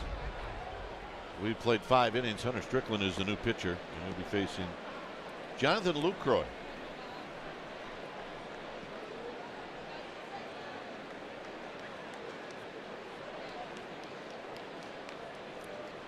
Strickland has had a really terrific spring as he starts out Lucroy with a fastball outside, 1 ball and no strikes. Well, how terrific. Well, 6 1/3 innings, 3 base runners allowed, just 1 hit, 7 strikeouts against a couple of walks. So is it high out to Andrew McCutcheon who makes the catch. All right, let's check in with Amy G. All right, we've got Ron Wotus. It's going to be hard to get adjusted to calling you the third base coach because I've called you the bench coach for so long. The third base coach, 0 hesitation sending Buster Posey. It's like you didn't miss a step. You used to coach third back in the day, huh? Well, it's been a while, I could tell you that. But, well, a situation, there was 2 outs, and I got to give him a lot of credit. He got a great jump on the ball, and we're going to send him there. You know, make him throw him out. So I did a nice job getting a good jump, and he beat the play. Has it been fun for you to go back to that job and all that it entails and, you know, studying arms and all those things that you have to do at third? Yeah, it's been a lot of fun, Amy. It's been 98 since I did it on a regular basis, and honestly, I feel like I'm competing again. I'm one of the guys, and I've always had a relationship with all the infielders, but now I get to touch the outfielders. I feel like the competition of the game has rejuvenated me to some degree. So all the behind-the-scenes work that you don't get to use. I've really been enjoying coaching third. Give us a little perspective to the situation the team's going through right now. You got, you know, some bad news at the end of spring training. You lost Samardzija for a little bit. You've lost Bumgarner for maybe 2 months is what's being predicted. And I posed this question to Ty Block earlier this evening. Same to you. Bruce Bochy saying this is part of the game. You're going to have injuries. It's all about how you respond. How are you seeing the team respond, and what's the best way to respond to those types of injuries. Yeah, well, they pretty much summed it up. I mean, there's nothing we can do about it. Big losses for us, but they're all competitors, and we know we have to carry the load. And it's an opportunity for someone else to step up. And whenever you got a good team and you win, somebody steps up, you cover your losses. And those are 2 big losses, but we feel we have the guys here. Nobody's talking about it. They're focused on the job at hand. So that's all we can do, and go out and try to win every game. Right. Well, you have retained your duties as the infield coach as well, along with coaching third base. And just curious what it's like for you. You've got a Gold Glover at almost every position. Brandon Belt's just due. I think he's just due. What's that like for you to work with such talent? You know what? It's really nice. Obviously, with Craw and Panic and Belt, known them for a long time. But now with Longoria, it makes your job easy. And now all these guys are veterans now. You know, Craw, Belt, Panic, they're pretty much on their own. They know what they need to do and how to do it. And now you add a Longoria, so it makes my job extremely easy. And what a professional he's been, and a great addition for us, just not defensively, but offensively in the clubhouse to hold ball to wax. Well, congratulations. You're 1 for 1 at AT Park for sending a runner. So hopefully you keep that 1,000% intact. I hope I do. Thanks, Amy. Ron Wotus, gentlemen, let's get it up to you. All right, Ron Wotus back in the third base coaching box. And the last time we saw him do this many years ago, he was really good. He's a good baseball man. But I think if you're going to be a good third base coach, I mean, you really have to have instinct. It's like base running. It's like first step on defense. It's just that one instant where you react that sets you apart from guys that can't do it.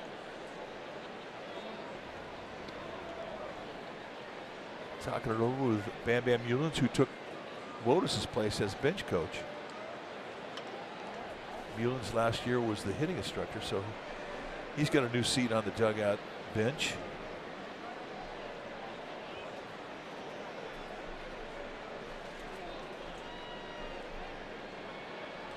Two outs.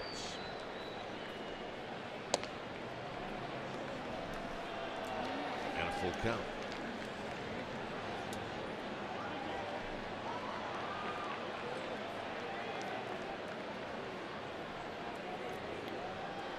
Should Davis reach, then it will be Piscotty. And he will not. A swing and a miss. And that ends the inning. Longoria to lead things off.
At 6 p.m. on NBC Sports Bay Area. It's the final tune-up before Thursday's opener against the Dodgers.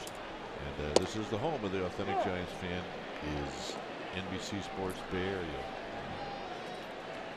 Chris Hatcher is the new pitcher. Franklin Barreto is the new second baseman. And here's Longoria. Yes, he went. The pitcher now for Oakland will be the right-hander Chris Hatcher. If that name sounds familiar, you think he may have played for the Dodgers last year? Well, he did. This is what he has done this spring. He's had a nice camp, just 4 base runners in 7 innings with 7 strikeouts against a walk. Hard thrower. Right over the top.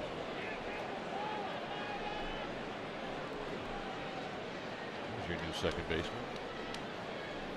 Crawford's on deck, and then Pence. Foul. It's 1-2. Can't throw a slider in a better spot than that.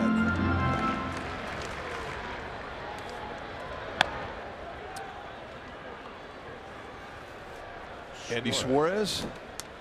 Saw him a lot this spring as a starter. Get a chance to get an inning in. Good looking lefty.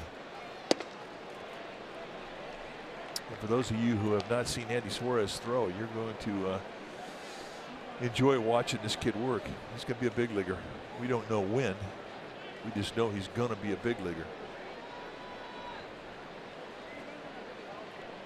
2-2 pitch. Here it is, and it's in the dirt. 3-2.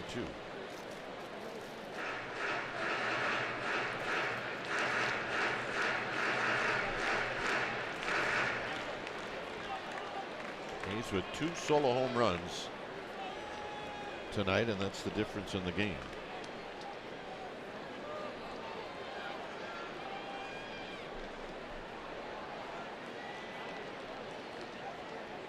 Payoff pitch and a swing in the middle.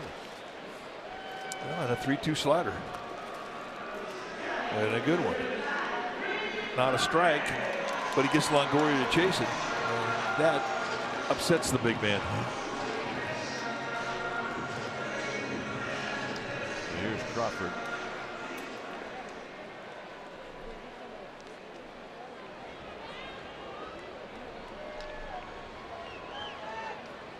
Crawford is struck out, and he's hit a fly ball to center field.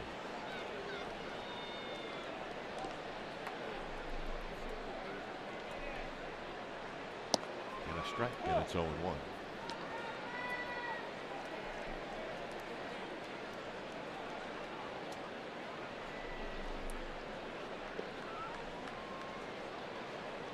Hunter Pence to follow. At the knees, good pitch. Well, there's some cutters. He's given up on him, and that movement's just coming back in and taking out that outside corner. I mean, Hatcher is carving the strike zone right now.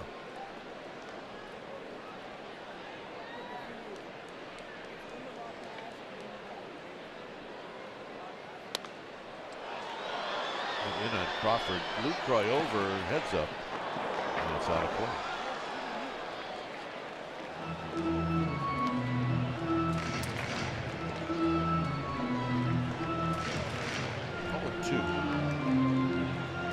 There's Faithful.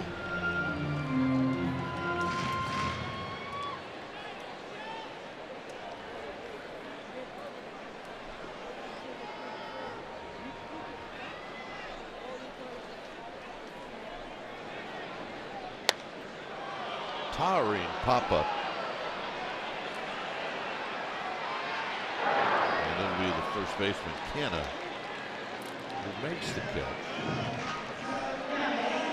And here's Hunter Pence.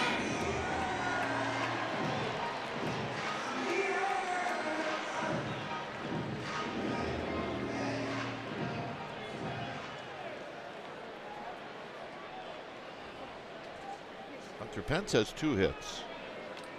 He's got the only RBI in the game for the Giants.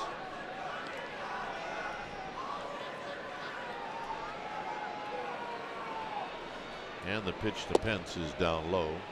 1 ball and no strikes.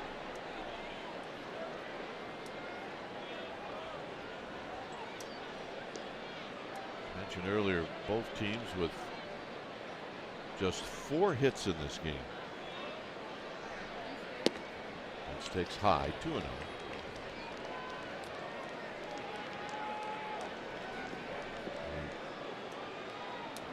Giants played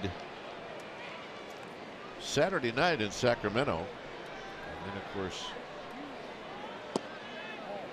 they played the Sunday game in Oakland yesterday.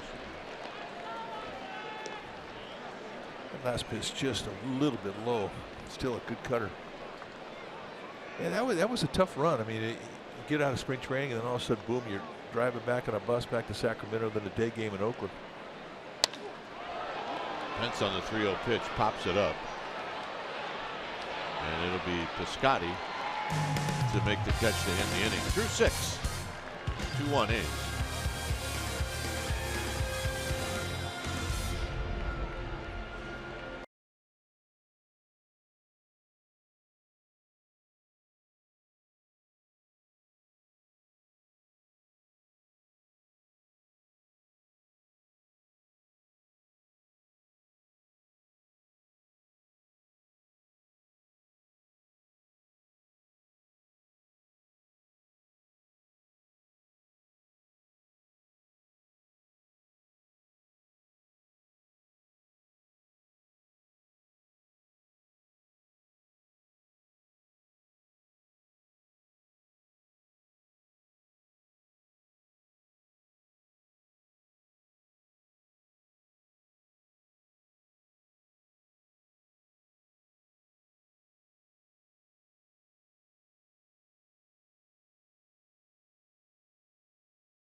Earlier, 2 solo home runs. Chapman and Canna. Derek Holland pitched well. Mingden pitched well. Hunter Pence has a couple of hits. But right now it's a 2-1 lead for the A's. And the new pitcher is going to be Andrew Suarez.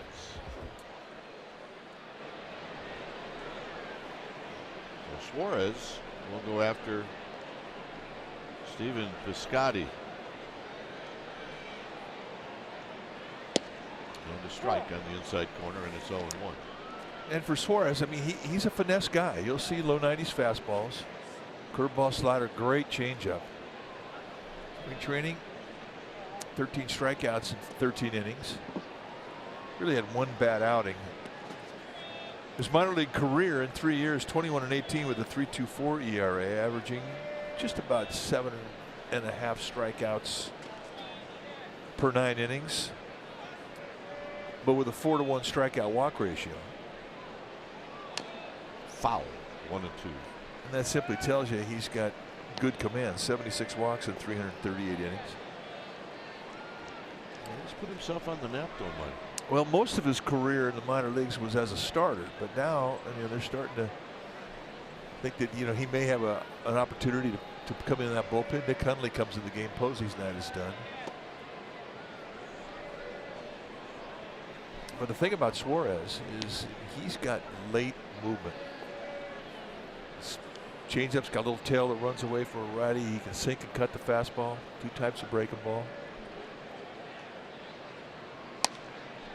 Out of play.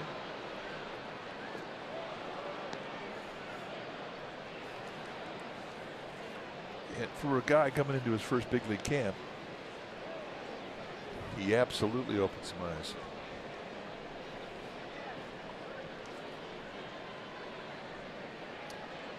And given the fact that the Giants have been hit with injuries with Madison Bumgarner, Jeff Samardzija going down, you might see Suarez this April in the big leagues.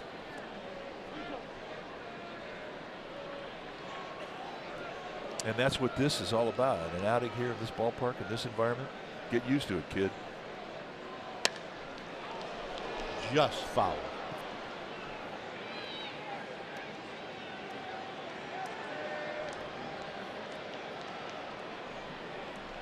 Still getting used to Hunter Pence in left field. Yeah. Plays right field for so many years in this ballpark. Played it well. It's not an easy right field to play. This year, it'll be Andrew McCutcheon who has that responsibility. Hey, Pence on the fence.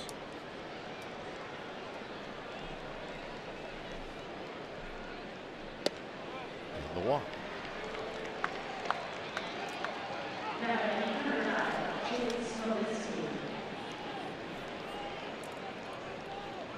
Pinch runner for Piscotty. It's going to be Boog Powell.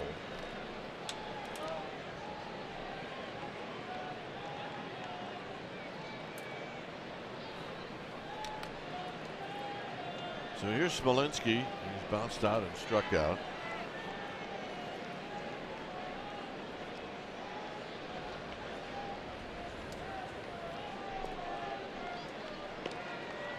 And oh, by the way, Henry Suarez has an outstanding move to first base. Sneaky. Sneaky lefty. Those sneaky moves. Well, it's quick, and he's not a big guy height-wise. I mean, he's 6 feet tall, 190-pounder. Built more like a middle infielder than a pitcher. But his move to first base is very deceiving. It's a challenge here too, because Boog Powell can run at great speed. He's a base stealer.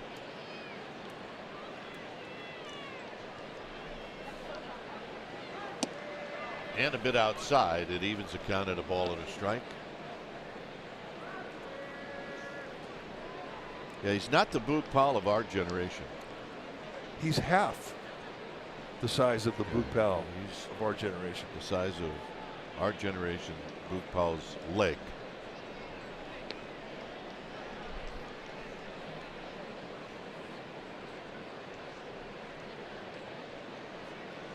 One ball and one strike.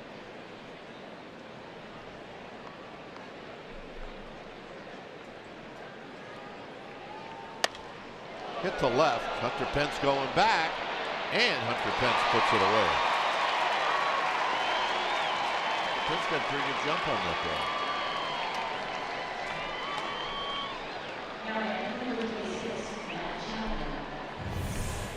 Now let's take a look at the jump. High fastball run across the letters.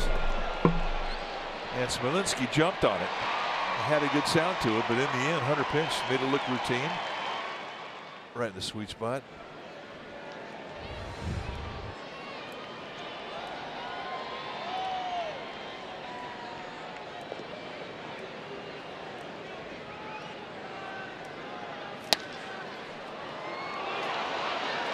Tomlinson, Crawford, Bell, side retired. That's how you do it if you're Andrew Suarez. Bottom of the seventh coming up.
40 mpg than any other manufacturer. Toyota, let's go places. By Xfinity, X1 will change the way you experience TV. And by Southwest, yes to low fares with nothing to hide. That's transparency.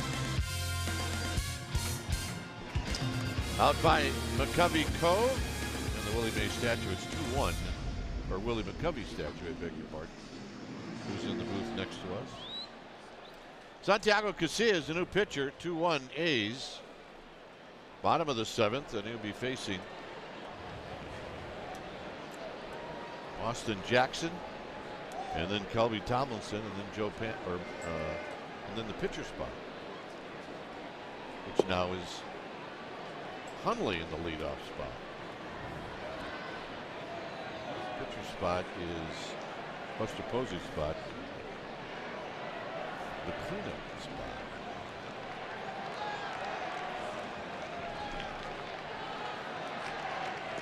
There's a called strike. Casillas will give you a lot of different looks with good command on him. Fastball that can go 92, 96 miles per hour with 2 types of movement: curveball, slider, changeup. One of the big 4 in the Giants bullpen that was there for all 3 World Championships. Casillas, along with Javier Lopez, Jeremy Affeldt, Sergio Romo, and what a foursome they were together. Wow. Yep, they all won rings together.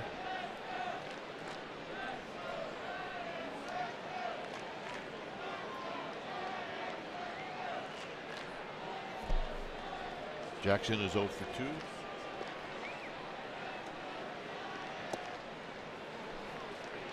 It's 3 balls and 1 strike.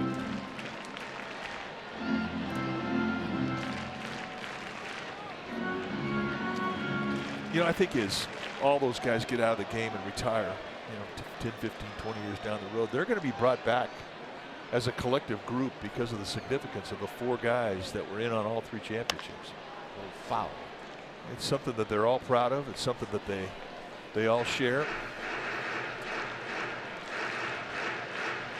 just the tremendous respect that they have for each other. I mean, it's cool to be around. And all 4 could have been more different. Yeah, completely different. I mean, personality and stuff.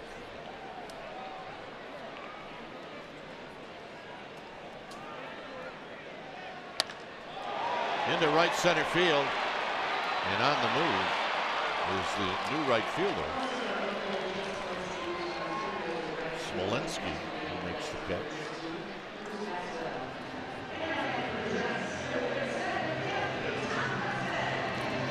So those are one of those at bats you're talking about. Hit a bullet at somebody. Walk away happy, or at least you should be. Don't waste your base hits here. Here's Tomlinson. So we're assuming that Powell stayed in the game and went into center field. He is indeed. Foul back by Tomlinson. Smolinski over into right field.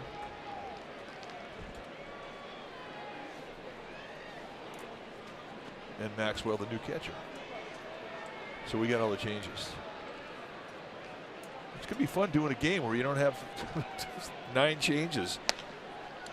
That is a fact. That's into the second row down the right field line.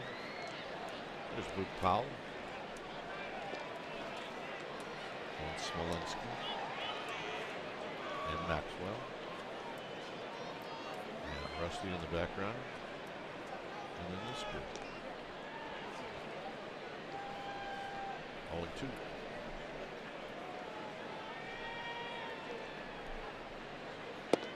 Close. 1-2. Pablo Sandoval is on deck.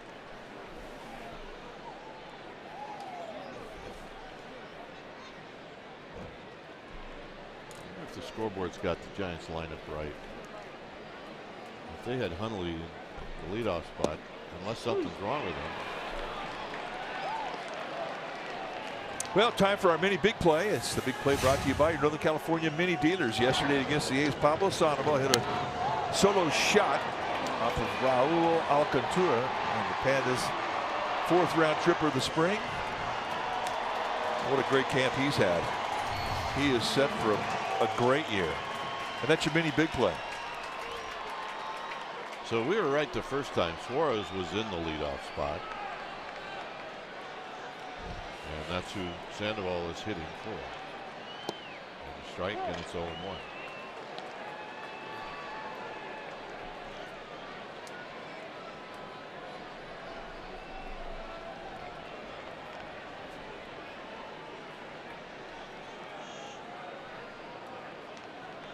Belt on deck, should Sandoval reach.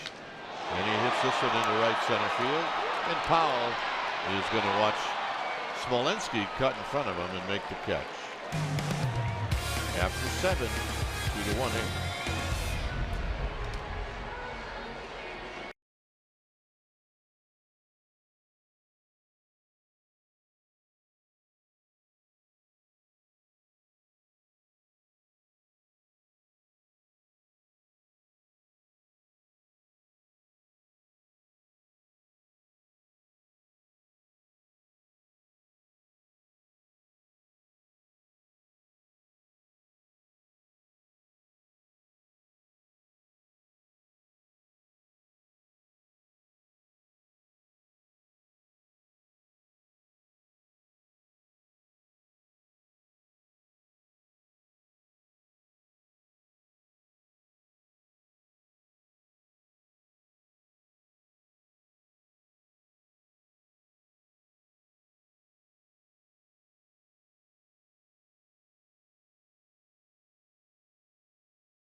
Live with MLB at Bat, the app will keep you connected every day with live radio calls, video highlights, stats, breaking news, and more.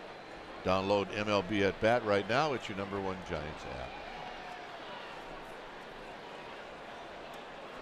Tony Watson's the new pitcher.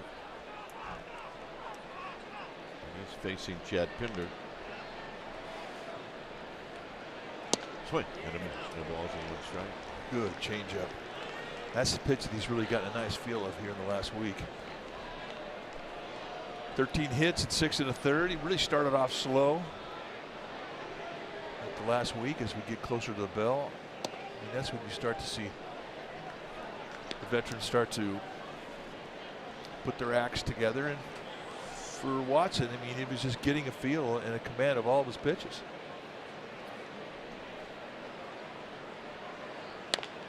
Tapped slowly just into the game Rutledge, and he makes a nice play. He had a little arm crawler go up his sleeve.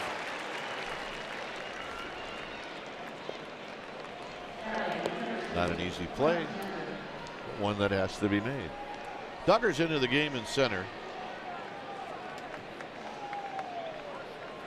Tomlinson moves from second to short. And the hitter is Mark Canha, whose home run in the 5th inning is the difference in this game.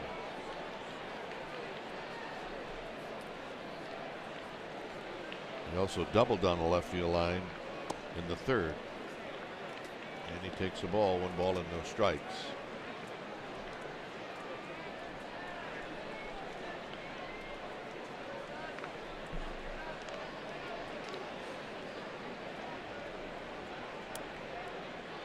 Swing and a miss. 1 ball and 1 strike. Got a good changeup.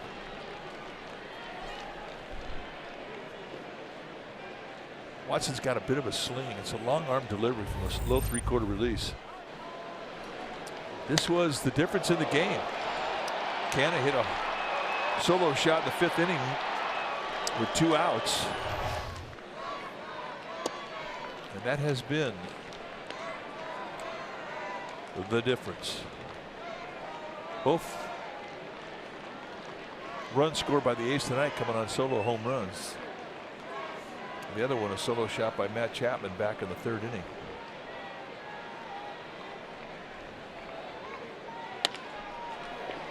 In the center field for Duggar, and it's going to fall.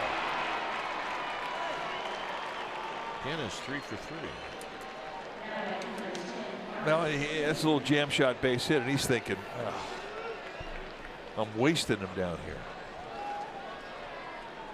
Save your hits for the regular season. I mean, this tells you a lot about the mindset of a professional baseball player. He could have a 3-hit night, which is, hey, that's a great day. But if they're in spring training 2 days away from opening day, you're upset by it. You could be unhappy about it. Absolutely.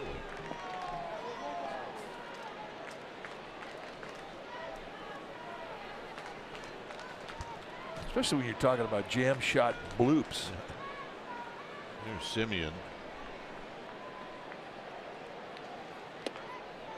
2-0.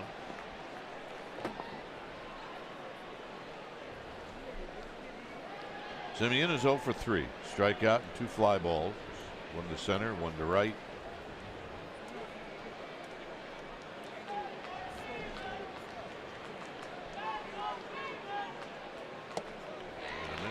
Changeup's been money for him. Yeah.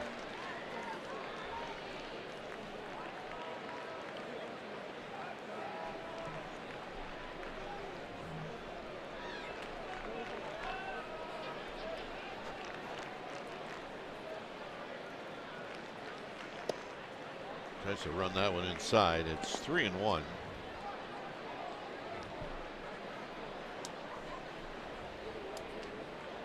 Maxwell is on deck.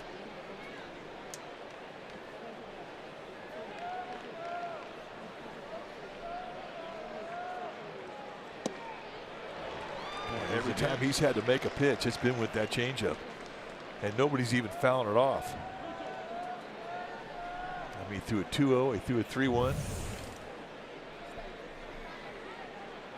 that is legit. And that time he couldn't find the. He kind of quit on it, kind of goosed it up there. That's what'll make you talk to yourself. So here's Maxwell. Maxwell batting for the first time.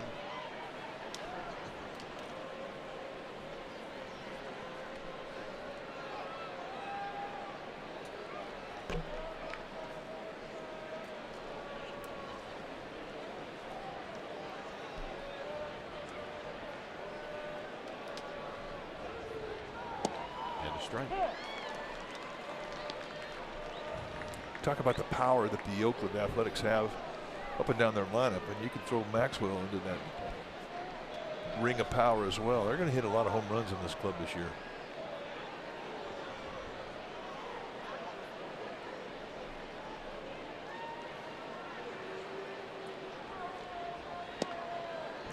And a nice location on that fastball makes it 0-2. 90-mile-an-hour fastball, but boy, after you guys are looking at one good changeup after another, that 90-mile-an-hour fastball is something you kind of forget about it, and it looks like it's 98.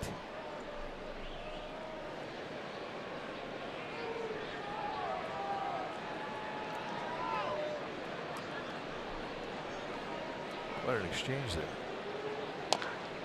Tap foul. One thing great about spring training too is catcher's gear. It always improves. It always gets newer. It always gets lighter. It always gets more stylish. Put your name right across the chest piece.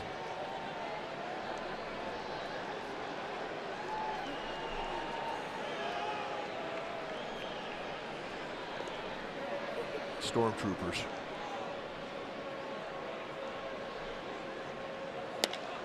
Line to left. Hunter Pence is going to circle over and make a lunging catch. You know, that's the one fly ball that you have to get used to. If you're playing left field for the first time, is the fly ball from the left-hander that's going to have slice on the movement of the ball. It's going to be moving away from you. That's a nice play. And for a guy that hasn't spent a lot of time in left field,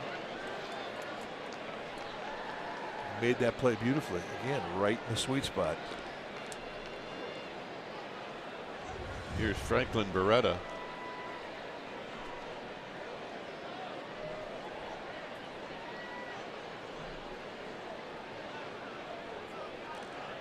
Batting for the first time.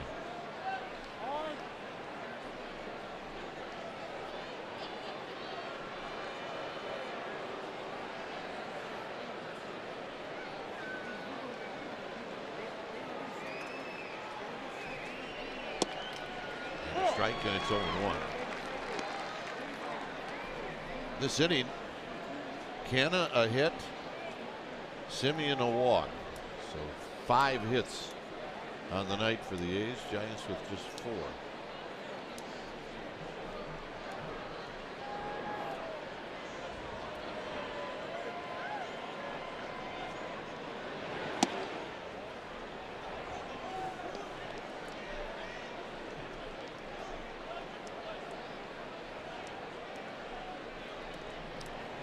$32,707 here tonight, and a game that doesn't count.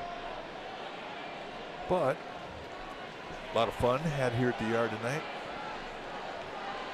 Everybody got to break out their jackets.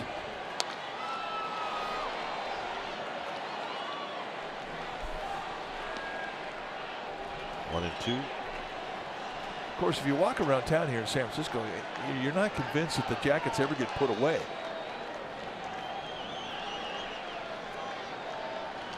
Yeah, they've got the spirit.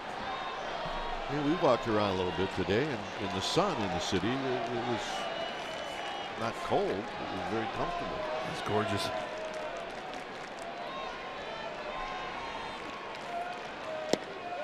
Ooh, very close. That's strike 3 right there.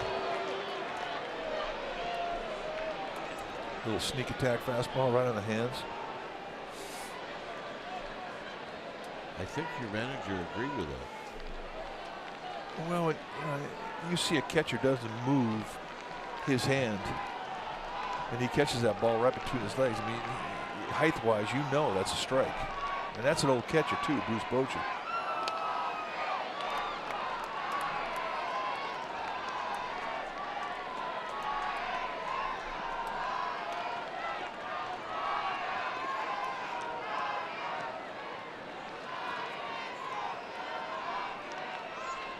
A grandpa for the first time this offseason. 2-2.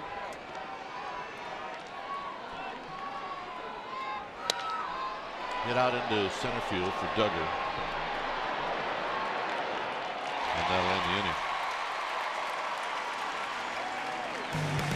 For the Giants, Belt will lead things off. It's 2-1 Oakland.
I'll bring you a fresh take on the game and the season. As the Giants Outsiders tonight. You can see them right after the game right here on NBC Sports Bay Area. Blake Trinan is the new pitcher for the A's. It's 2-1 Oakland. We are in the bottom of the 8th inning with Brandon Belt to lead things off. Good spring for Trinan. Last year came over to the A's in the Sean Doolittle trade from the Washington Nationals. A right-hander that just eats up left-handers. That has been the theme song for Trinan this spring. Lefty's hitting just a .143 against him.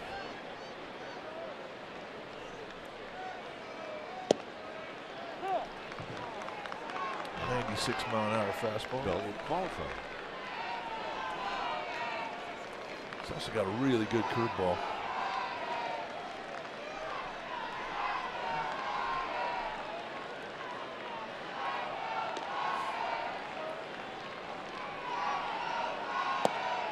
And a little low. 2 balls and a strike.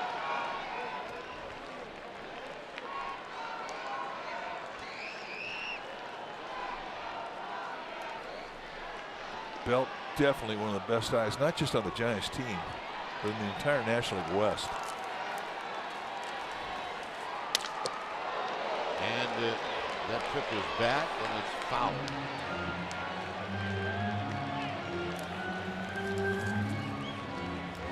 If you're up there and a guy breaks his bat and hits a foul ball and you're pitching against him, you know what you're thinking?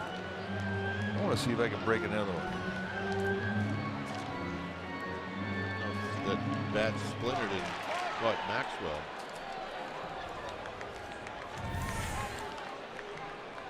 See where the piece goes. Yeah, hit him right across the chest. Maybe got a piece of his right arm. I mean, that's a dangerous thing. I mean, those wood shards that can splinter off a bat, they can be vicious.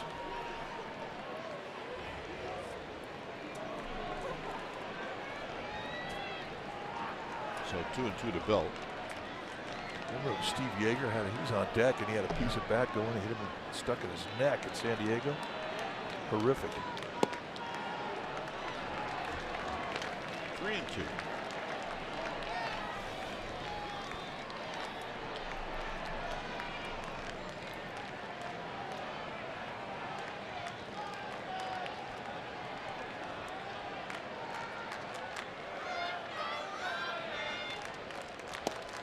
Got him. 95-mile-an-hour fastball with 2-seam movement, and it absolutely locks Belt up.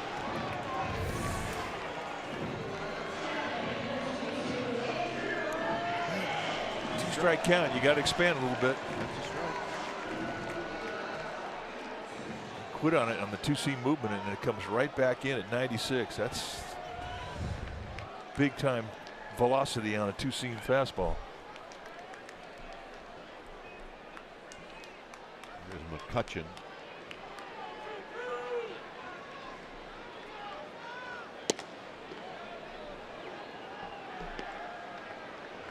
McCutcheon tonight rolled out in the first, walked in the third, struck out in the fifth.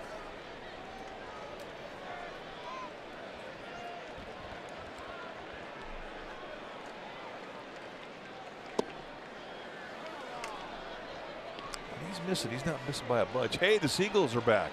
Come on. Yep. Just flew in from Capistrano for the opener.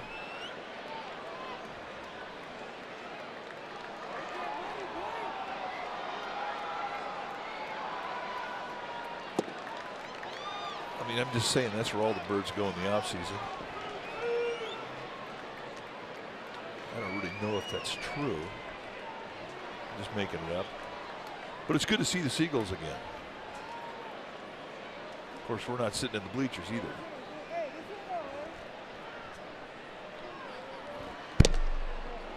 I'm not sure that enthusiastic about it out of the bleachers. 3-1 to Andrew McCutcheon.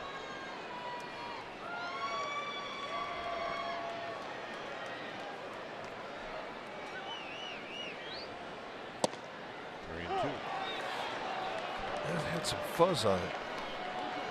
That's a 3-1 pitch you don't want any part of.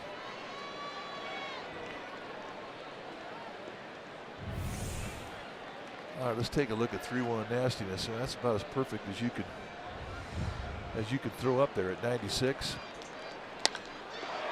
Down the right field line. Smolinski can't get it. McCutcheon still runs well, and he's got a double.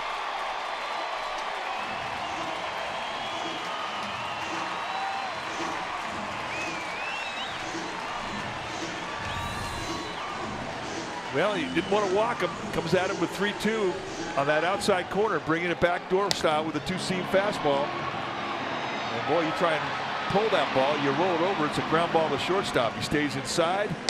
He throws it to right field. And let's watch him run. Easy stand-up double. I think he was thinking 3 bags, maybe. So his night comes to a conclusion. And likely his spring training has come to a conclusion. Marquis Hernandez is running now for McCutcheon, and here's Nick Hundley.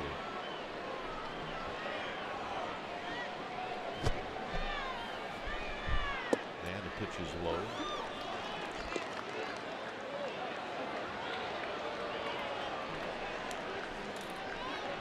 So Hundley batting for the first time.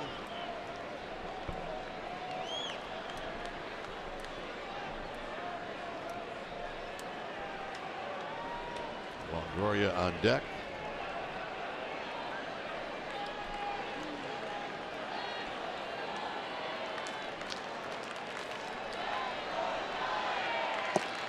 Down low, 2 balls, no strikes.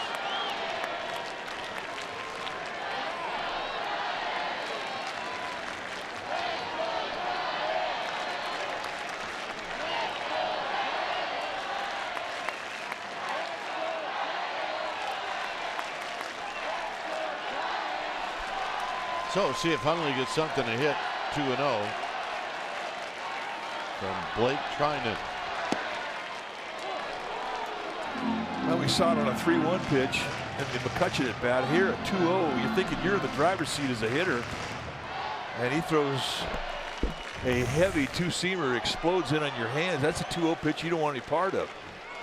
That's not a strike either, but you swing at that, you're going to shatter your bat. Wouldn't be good.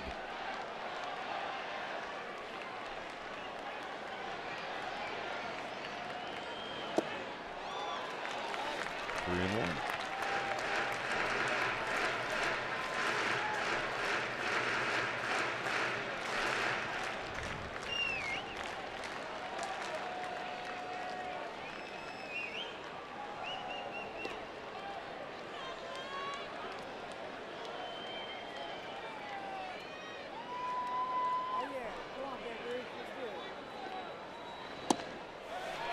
So Hundley gets the walk, and that'll bring up Longoria.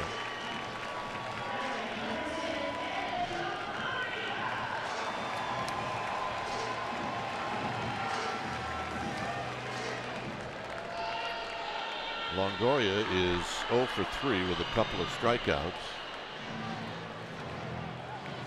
One thing nice about Trinan is that he's got such big time movement on that 2-seamer. I mean, he's a guy that can get a ground ball, and I'm sure that hearing that bit of a pep talk from his pitching coach, Scott Emerson. And with that being said, he heads back to the bench in a jog, which I appreciate.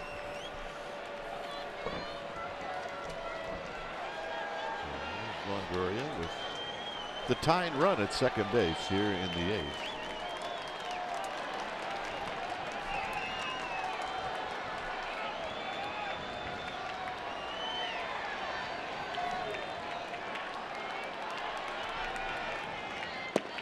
And it's low, 1-0.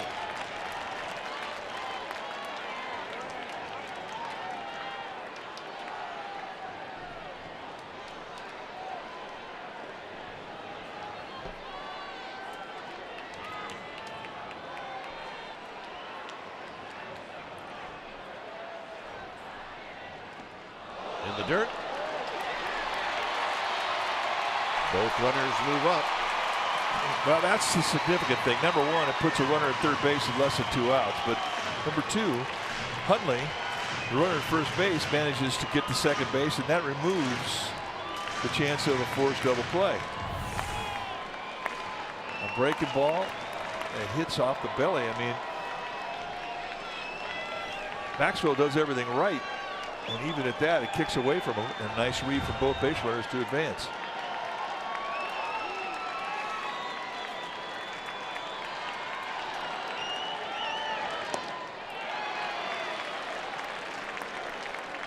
So what's he call? Another breaking ball down.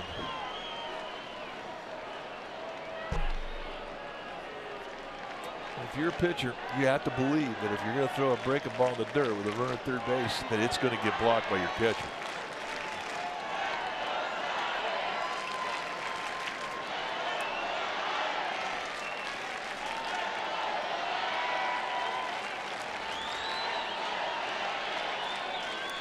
The 2-1.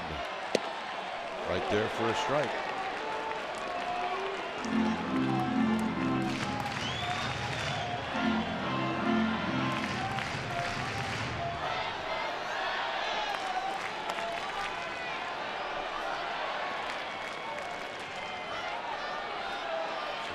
Longoria will do the best he can to try to put the ball in play. See if he can knock that tying run in. Trinan was a closer for a while for Dusty Baker.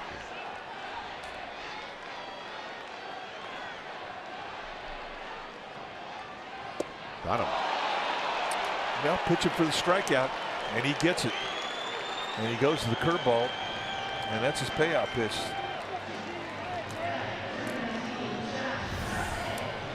So here's Rutledge. Look at an outstanding breaking ball. I mean, that is just perfection.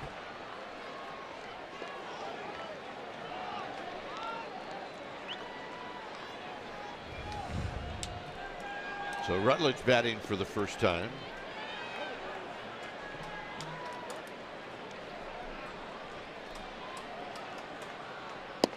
And he takes a called strike.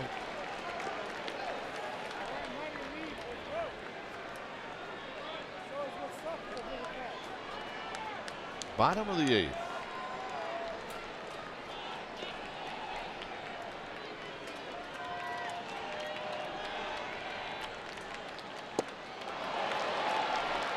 That's a good breaking ball right there. You talk about an explosive break in the high 80s in regards to velocity.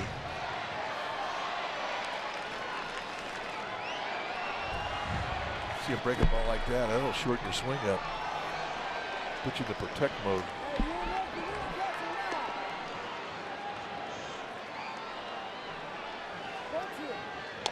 Tap foul. It stays at 0-2.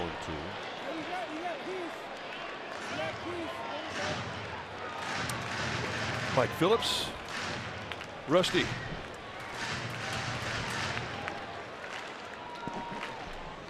Ready for another season. Yeah, I remember when he was one of the young guys. Now he's one of the old guys. Oh, yeah.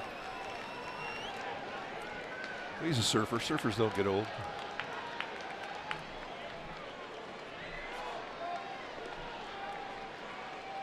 To the backstop. Game tied.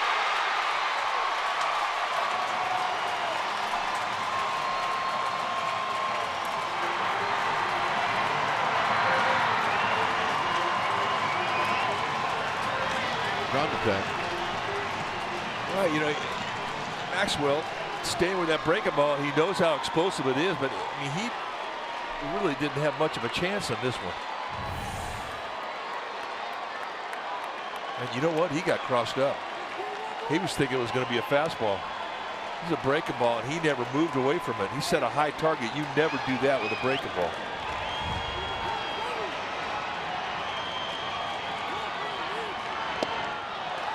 And that'll end the inning. Wild pitch ties the game. We'll go to the 9th.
A reminder to stream the Giants on the go this season. Once again, you can stream every NBC Sports Bay Area Giants broadcast on your desktop or mobile device.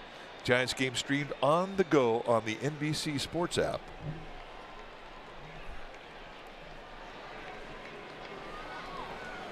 New pitcher now for the Giants will be Roberto Gomez. Gomez, tall guy, 6'6", 190 pounder.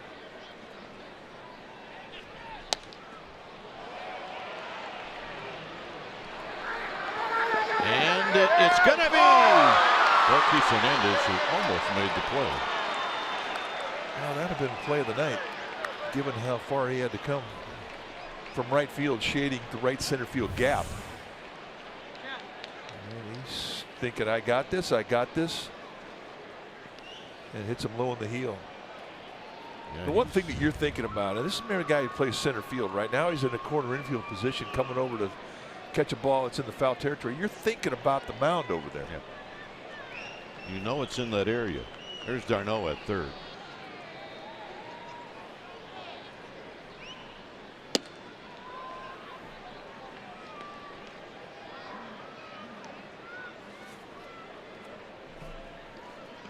Chris Davis is the hitter.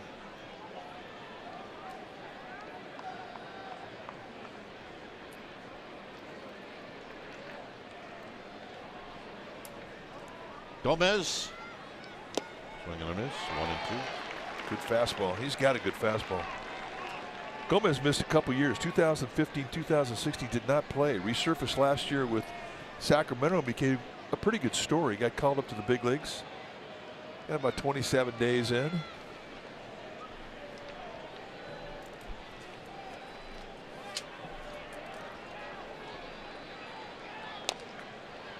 Davis, who doesn't take much out of his swing with 2 strikes, fouls it. It stays 1-2.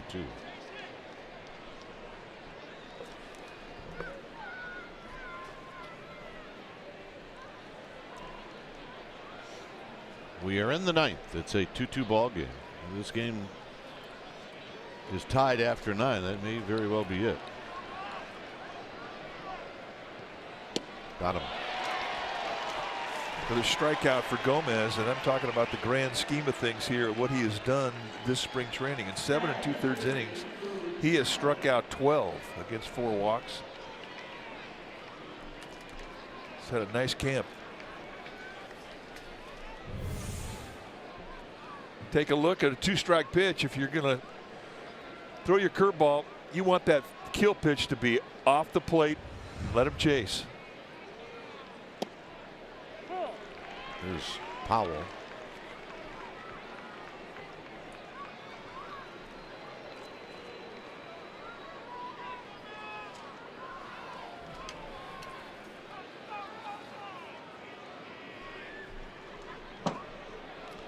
I'm not sure. I think that got his bat. If it did, it's 0-2. And the scoreboard said no, it's 1-1. I thought he got a peek with it too. How about this little guy? Yeah. If he was taking a sobriety test, he'd flunk. Well, he's having. Yeah, I think most 2-year-olds they'd flunk. I'm not sure.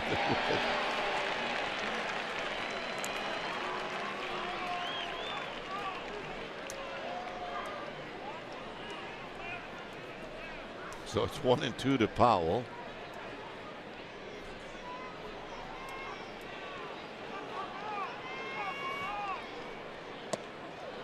Two and 2.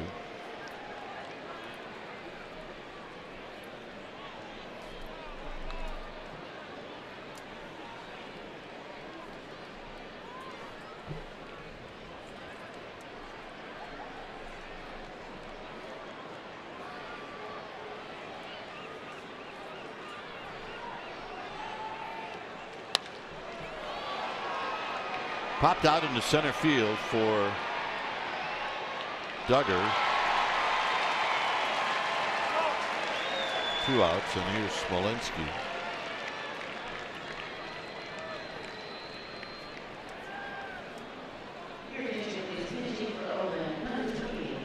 You mentioned we saw him last year, 27 days, and he was kind of used sparingly. And he was never really in the comfort zone, but he's hit that comfort zone this spring. I mean, he thinks he belongs at the big league level, and for a young player, that's important.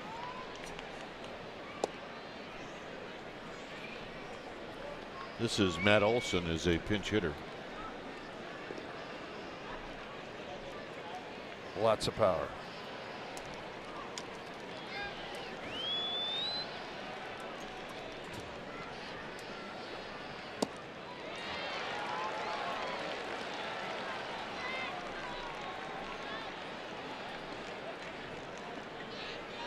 Hunter Pence will lead things off for the Giants in the 9th.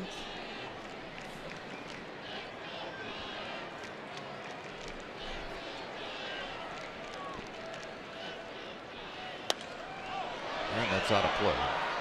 We're talking about that attitude you have to have as a young player up to the big leagues. This time of year, a lot of young players are going to get sent back, AA, AAA ball.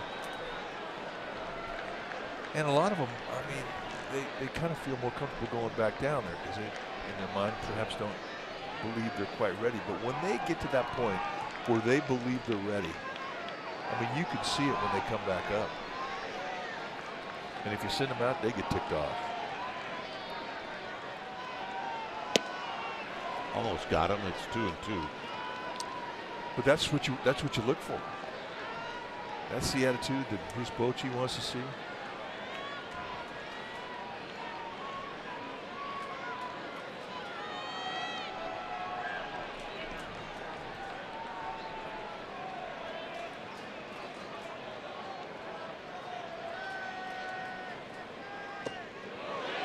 And they're going to say he went around, and that'll end the inning. Olson didn't buy it. So we'll go to the 9th. The run sends the Giants home with a win here at AT Park with Hunter Pence to lead things off.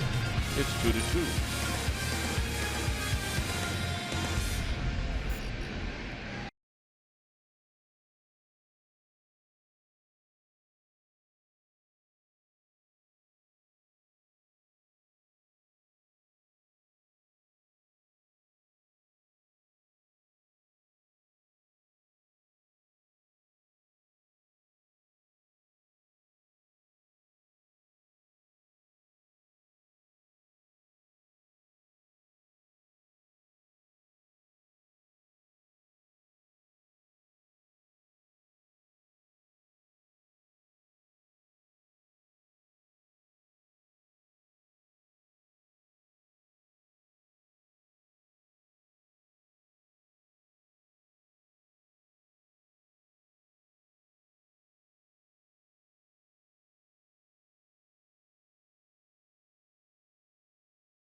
The game will start an hour earlier tomorrow night. It'll be at 6 p.m. right here on NBC Sports Bay Area. The final tune-up before the regular season begins. The home of the authentic Giants fan is NBC Sports Bay Area.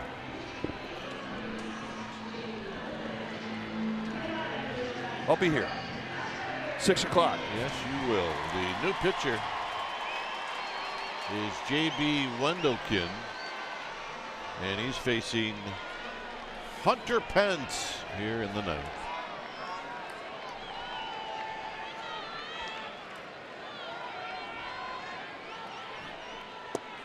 And the pitch is down low.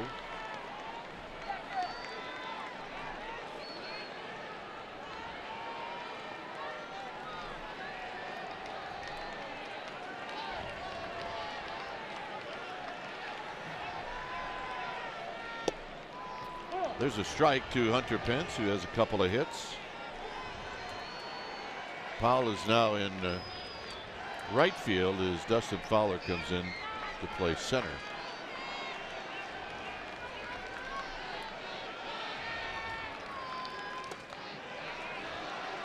Duggar is on deck.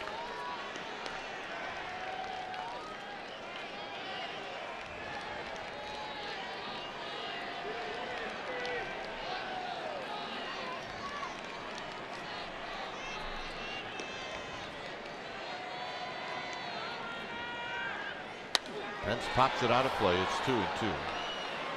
92-mile-an-hour challenge from Windlekin. J.B. Windlekin got to the big leagues for the first time last year. Well, actually in 2016, last year, did not pitch.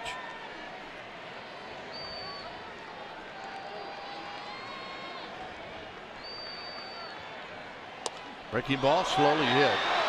Windlekin, no, they're going to call it a foul. So it must have came back and hit Hunter Pence. That looked like a 100-pitch special. It did. It really did. I mean, there's not a third baseman on the planet that's ever going to play in on the grass, and we get a lot of these from Pence where he just sort of trickles it down the third base line. It winds up being a great swing and bunt. I don't get it. He hit the ball twice. In a playoff game once, Pence hit the ball 3 times. Literally, we're not making it up. On the ground to third, backing up is Chapman, and he'll make the play.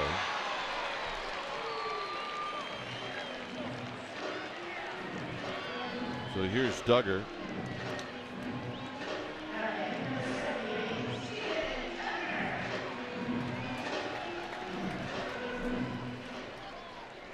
See the numbers for Duggar this spring. With Kelby Tomlinson on deck.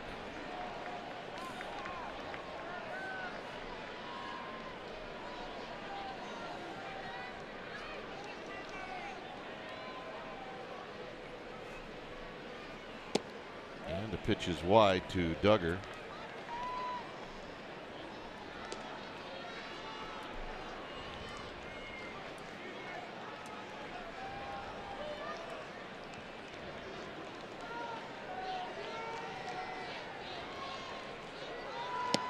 There's a strike, almost the same pitch.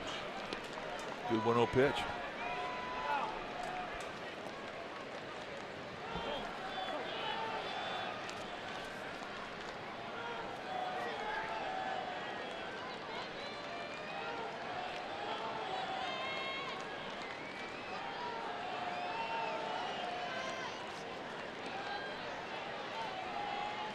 Here's the 1-1 to Duggar.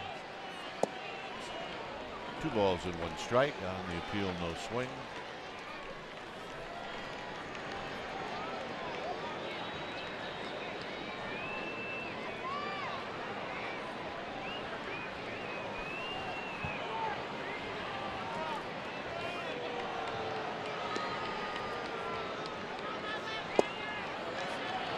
Duggar, who's got good speed, is now ahead in the count 3-1.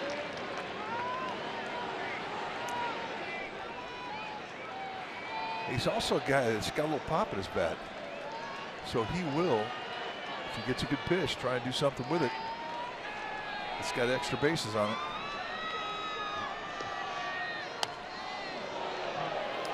Pretty good rip. It's 3-2.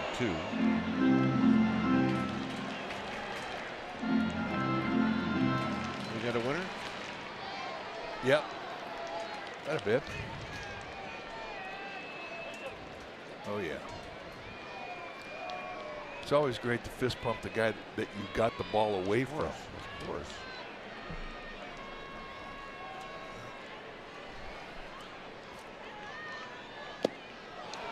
Got him.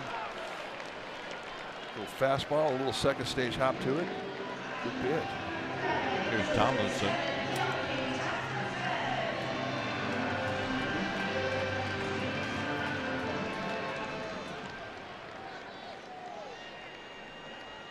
Tomlinson came in as a pinch hitter in the 5th, and he's 0 for 2. There's a call strike. Gregor Blanco is on deck.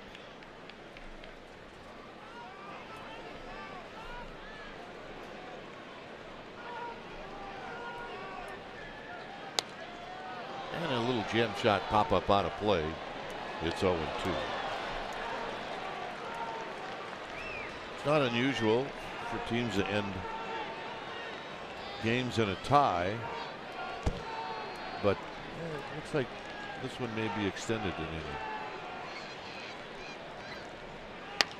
Out of play, it stays at 0-2.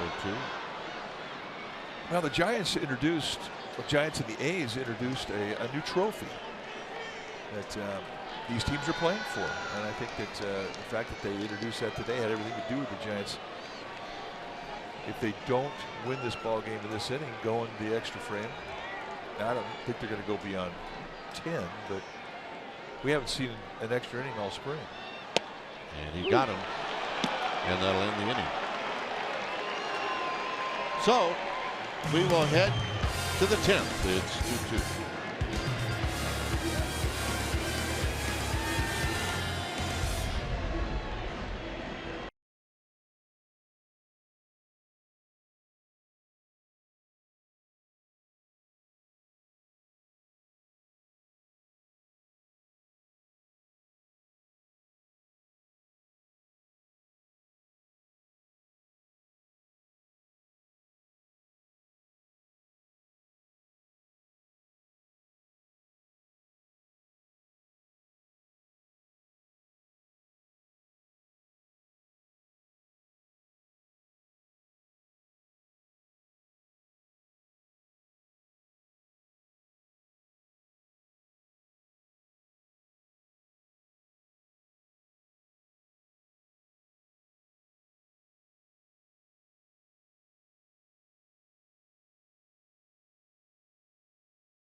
Earlier today, a little press conference ceremony talking about the rivalry between the A's and the Giants. They're going to play 6 times during the regular season, and the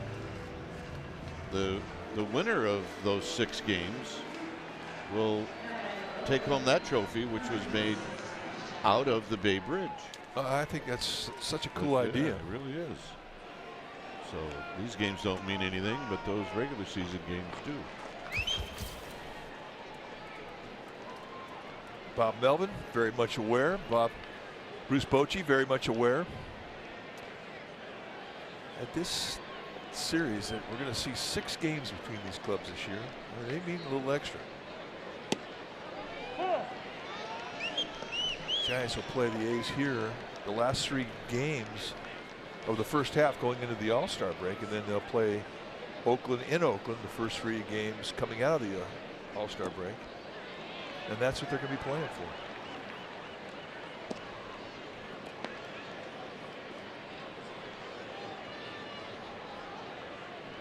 Snelton is the new pitcher. So Gregor's into the ball game. Snelton is a big guy, 6'6", 240, long, lanky. The 9th round pick by the Giants in the 2013 draft.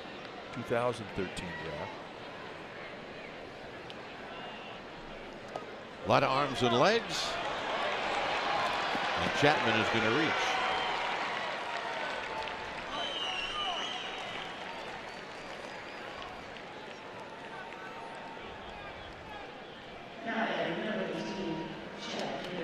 Well, once a ball hits the dirt, it can have a mind of its own.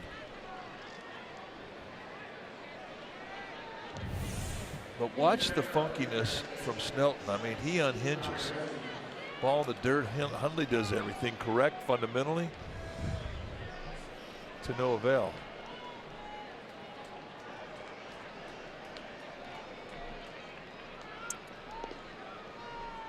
So here's Pinder. And he doesn't waste any time as he wraps one into center field.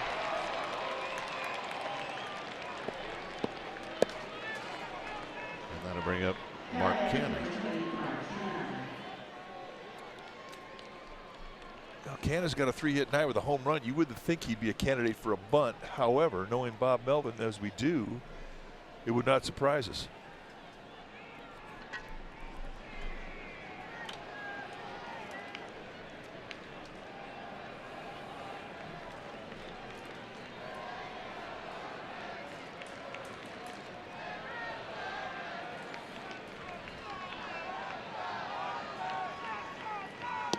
And pitch down low, and penalty was crossed up.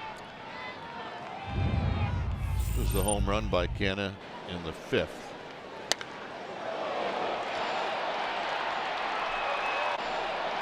I mean, Derek Hall, I'm sure, was not happy with the result, but he has to be happy with how he threw tonight. 5 solid innings. But Canna did not get cheated on that one. I mean, he got it pretty good.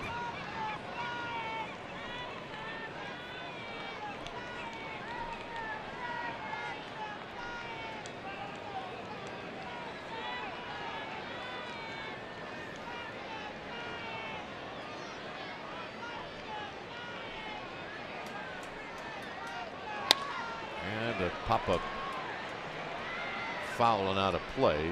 It's 1 ball and 1 strike.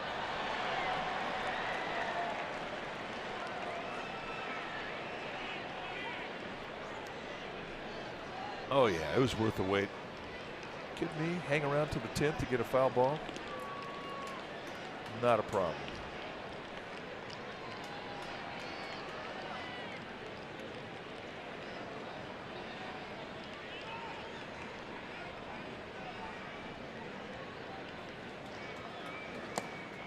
Down low. Belt is the only player on the field for the Giants that started the game and is still in there.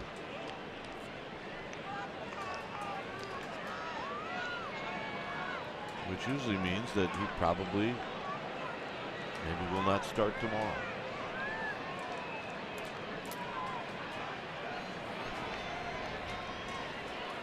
Two and 1.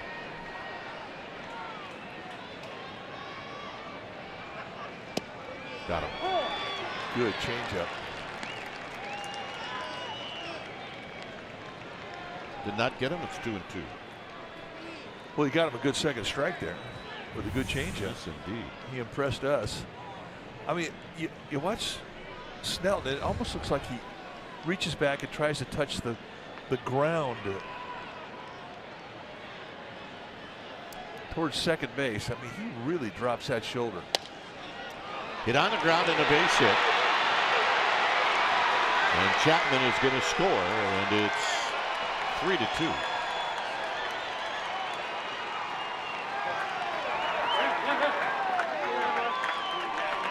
Cannon a nice night with 4 hits.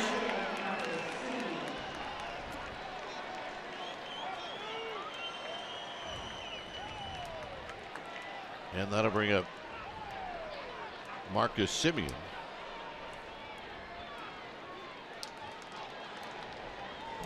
Semien is 0 for 3 with a walk.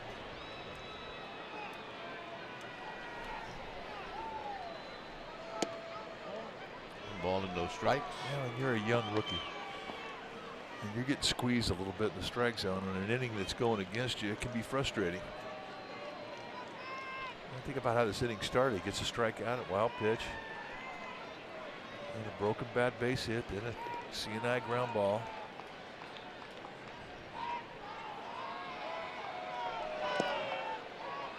But knocks it down. If you're Kurt Young, the pitching coach for the Giants, I mean, you want to see how this kid's going to respond to this. There's Kurt Young.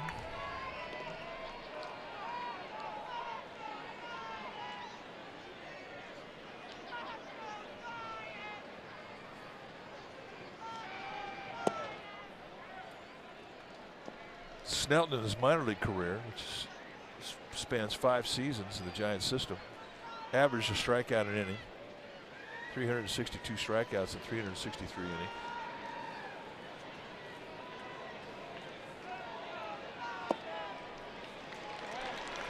So Snelton's not making it easy for himself as he now walks the bases loaded. And here is Kurt Young, who's coming out. Well, this will be just try and massage some confidence back into Snelton. Because right now, I mean, you're a young pitcher. I mean, this is the first time you've ever pitched in this ballpark. I mean, the world is going against you here. It's easy to lose your concentration.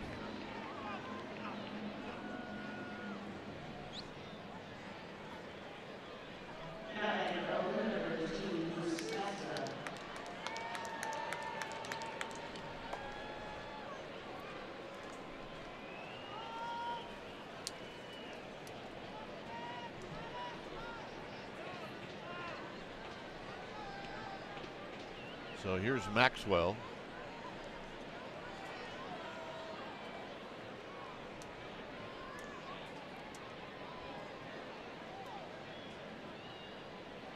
And Maxwell lines it into center field, a base hit. And 2 runs are going to score.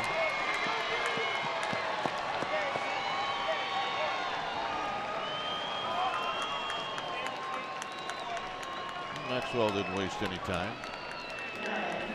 It's not like Bruce Bochy could go out and get this guy. There's nobody warming up.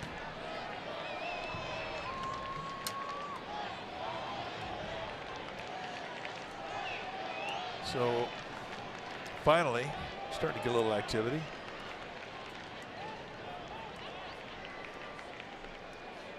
I mean, you don't want to have a youngster go out there and just have an abusive inning. I mean, you got to protect them. I mean, yeah, you want to see a little adversity. You want to see how he handles it, but still, you don't want it to affect his psyche for 3 months going into the season. So they've got some action.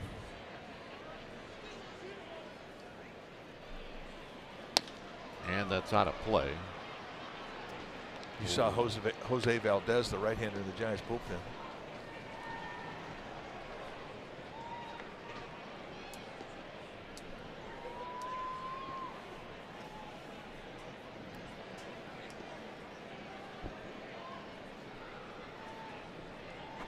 One ball and 1 strike.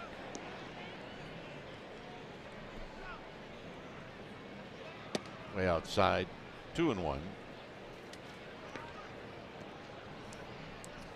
All you can do is concentrate on making one pitch. Pitch to the situation. He should have been pitching for a ground ball at the start of this at bat.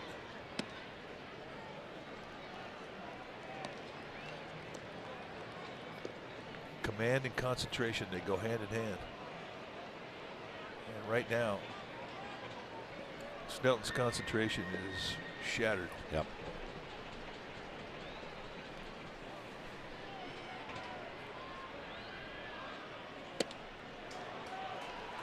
Three and 2 on the swing. Ain't gonna miss.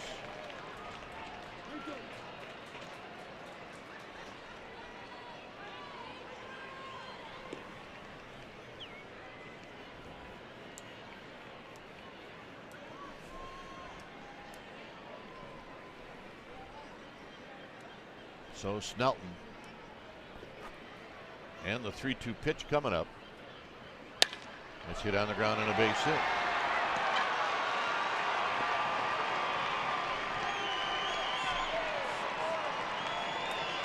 So that's 4 runs for the A's here in the 10th.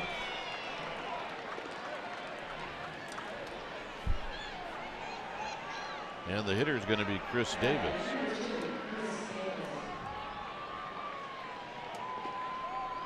Snelton praying for an atom ball. Well, I mean, and then that's what Kurt Young's going to tell him. You're getting the ground ball of the situation. He's just finding a hole. Here's Chris Davis, who's going to hunt for something that he can hit out of the park.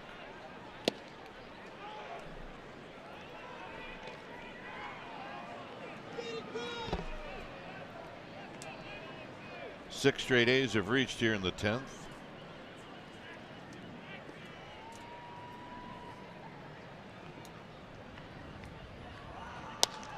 And a line drive to left, and that's going to fall. And that's going to score another run for the A's. And Davis into second base with a double. And Bruce Bochy has no choice now.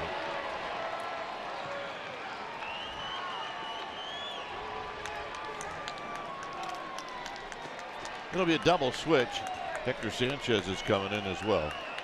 So we're going to take a break. It's 8-2 Athletics here in the 10th.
We're at right now, and the first 6 hitters in this inning have scored.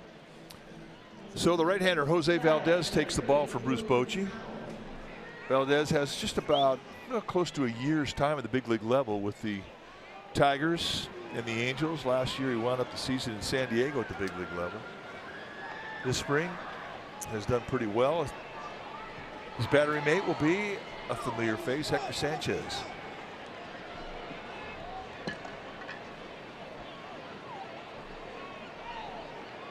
So here's Powell. And Powell skies it into center field for Duggar. And Duggar will make the catch. He's got tags up and goes to third.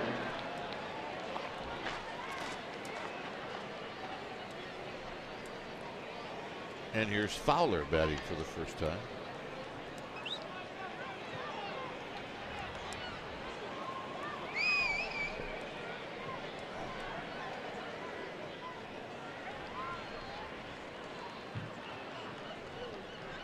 To play the infield, not all the way in, but halfway.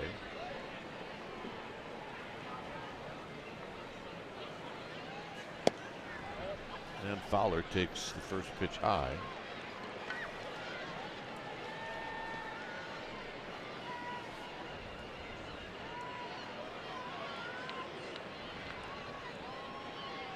Fowler 10 for 44. During the spring as he lifts this one foul and out of play. It's a good spring.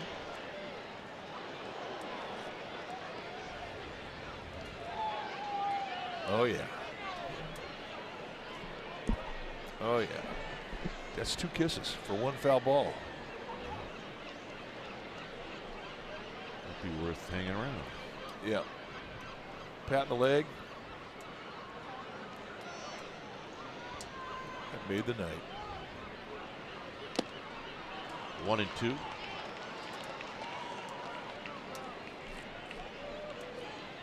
Oh yeah, the magic of a foul ball. Lombardozzi is on deck.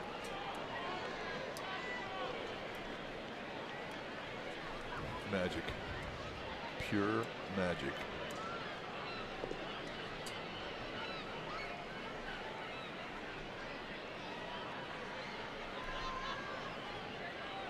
Way outside, 2-2. Nice play by Hector Sanchez there. Put down a fastball sign. You're sitting on the inside corner to the left-handed hitter. You're not thinking you're going to have to go halfway into the right-handed batter's box to make a play. And that could have been a wild pitch. And with a runner at third base, that's significant.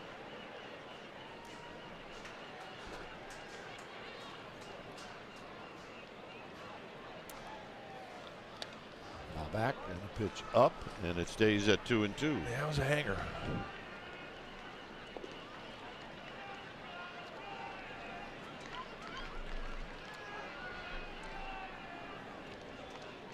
If you're Dustin Fowler, I mean, that's a pitch you're going to think about for a while.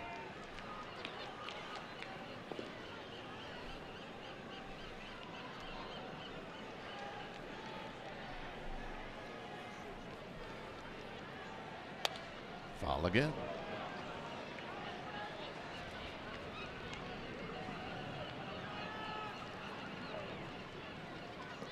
Well, somebody's watching at home. Well, I hope so.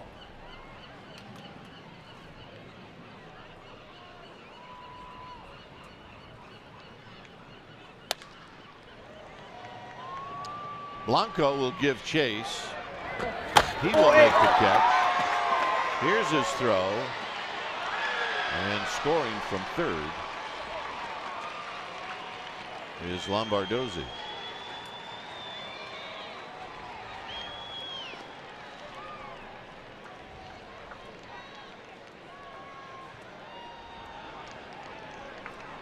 Two outs. Well, that wasn't Lombardozzi. Lombardozzi is now hitting.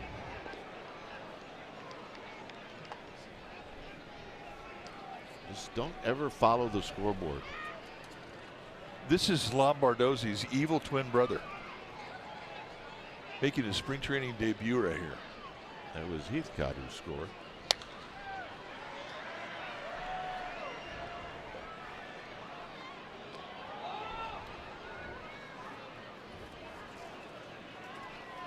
Hey, scoreboard operators, they have to have their spring training. No balls and one strike. Patient, very patient. And that's a nice play. He saved the catcher. That's the play of the game.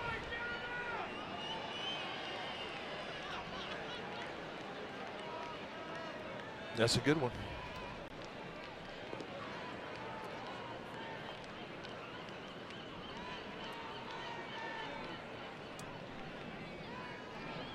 That's something that doesn't go unnoticed by a bench.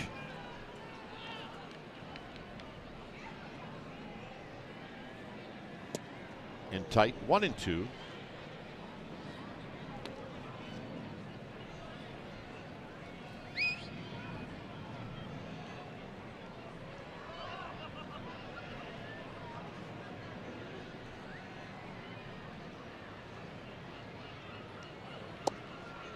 That pitch is a bit wide. 2 balls and 2 strikes.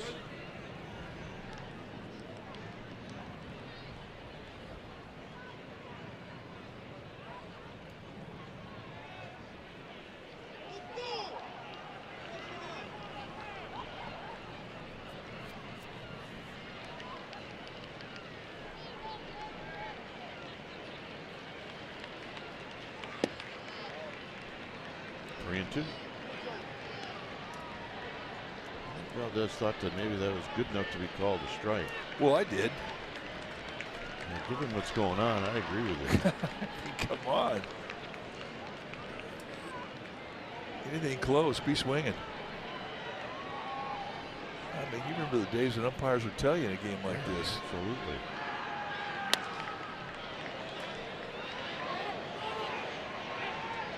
And Darno makes the catch. Bottom of the 10th coming up.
So this was a game that was tied 2-2.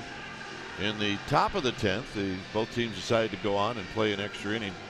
But when you start looking for positives in this game, look, the Giants are looking for help, starters, with the injuries to Madison Bumgarner and Jeff Samardzija and Derek Holland, who threw the ball very well tonight. Well, he's throwing the ball very well all spring long, and this was going to be his last outing. He will take the ball in Game 3 of that 4-game set against the Dodgers. He needed to have confidence going into that start tonight. He got it. 5 solid. He was in command of all of his pitches, and he got a good pat in the back from his skipper as he came off the field after 5. That's a good outing, and that really will be the highlight of this evening for the Giants. Jake Sanchez is the new A's pitcher, and he's facing Gregor Blanco.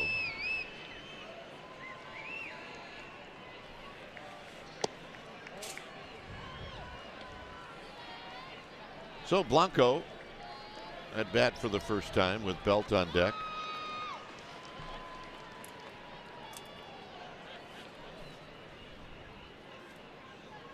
And the pitch is wide. 2 balls and no strikes.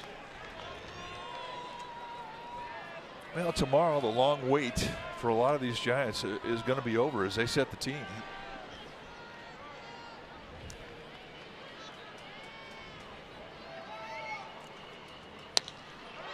Hit out into center field. Fowler makes the catch, 1 out. And that's pretty much the same story in every camp around baseball. Now Wednesday, prior to the opener on Thursday, nobody's working out. That was a mandate come down from the league office. The Giants are going to go to Los Angeles on Wednesday. What we would normally see in past years, they would land and they would go right and have a light workout at Dodger Stadium, but that's not going to happen this year. So the team will indeed fly down to LA on Wednesday, but there'll be no workout. And then the bell ringer on Thursday.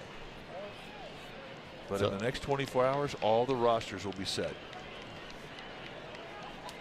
So here's Belt. Belt is 0 for 3 with a couple of strikeouts and a walk. Out of play. And I always thought that was a great day. I mean, it's a hard camp, and there's a lot of guys busting their tails for jobs. And when it finally gets set, the team comes together at that moment, and it's a pretty amazing first flight when you get together on the plane as a 25-man group heading to start a season. And that all happens. Belt hits one foul, and it's 1-2. And that all happens in 30 cities. Well, at least for 30 teams. I know there's 2 teams in New York, LA, Bay Area, Chicago. But all around baseball, it's a special time.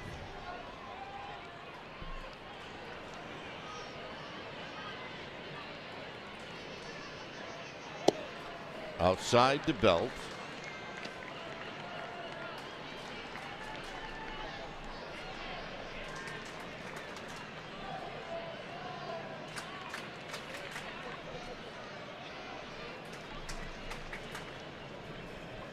Sanchez to Belt. Got him. 2 down. So here's Gorkis Hernandez.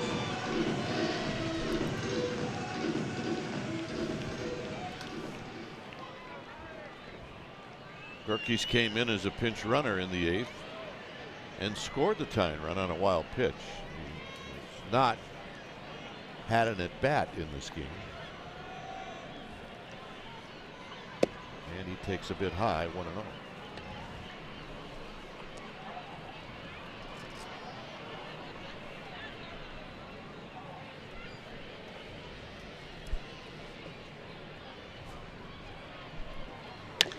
On the ground, foul.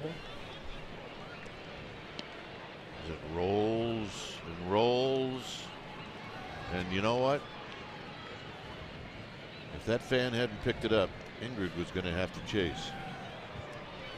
I'm not sure she was into it. I don't know if you're ever going to hop the wall to go get it and risk getting kicked out of a ball game. This might be the time to do it. This could do it. is Sheldon Noisy throws out Gorkis Hernandez, and that's the ball game. So kind of a good game until the 10th inning when things got away from one of the young pitchers for the Giants, Snelton. But overall, I think the Giants have to be happy with, we talked about it, 10 minutes ago, have to be happy with Derek Holland and Strickland and Suarez. So a good night. A good work day. And now they get to the final game tomorrow, a 6 o'clock time. You'll be able to see it here on this station. We will bring it to you. And as we mentioned, the teams all get set tomorrow. So the next 24 hours, a very, very special time in baseball. Final score, A's 9, Giants 2. Join us for our next telecast tomorrow at 6 p.m. as the Giants and A's meet in Game 3 of the Bay Bridge Series. And coming up next here on NBC Sports Bay Area, it's The Outsiders. That's right, The Outsiders. For Mike Krukow, for Amy G, I'm Dwayne Kuiper. Thanks for joining us. Hope you enjoyed the ball game, and as always, have a good night, everybody.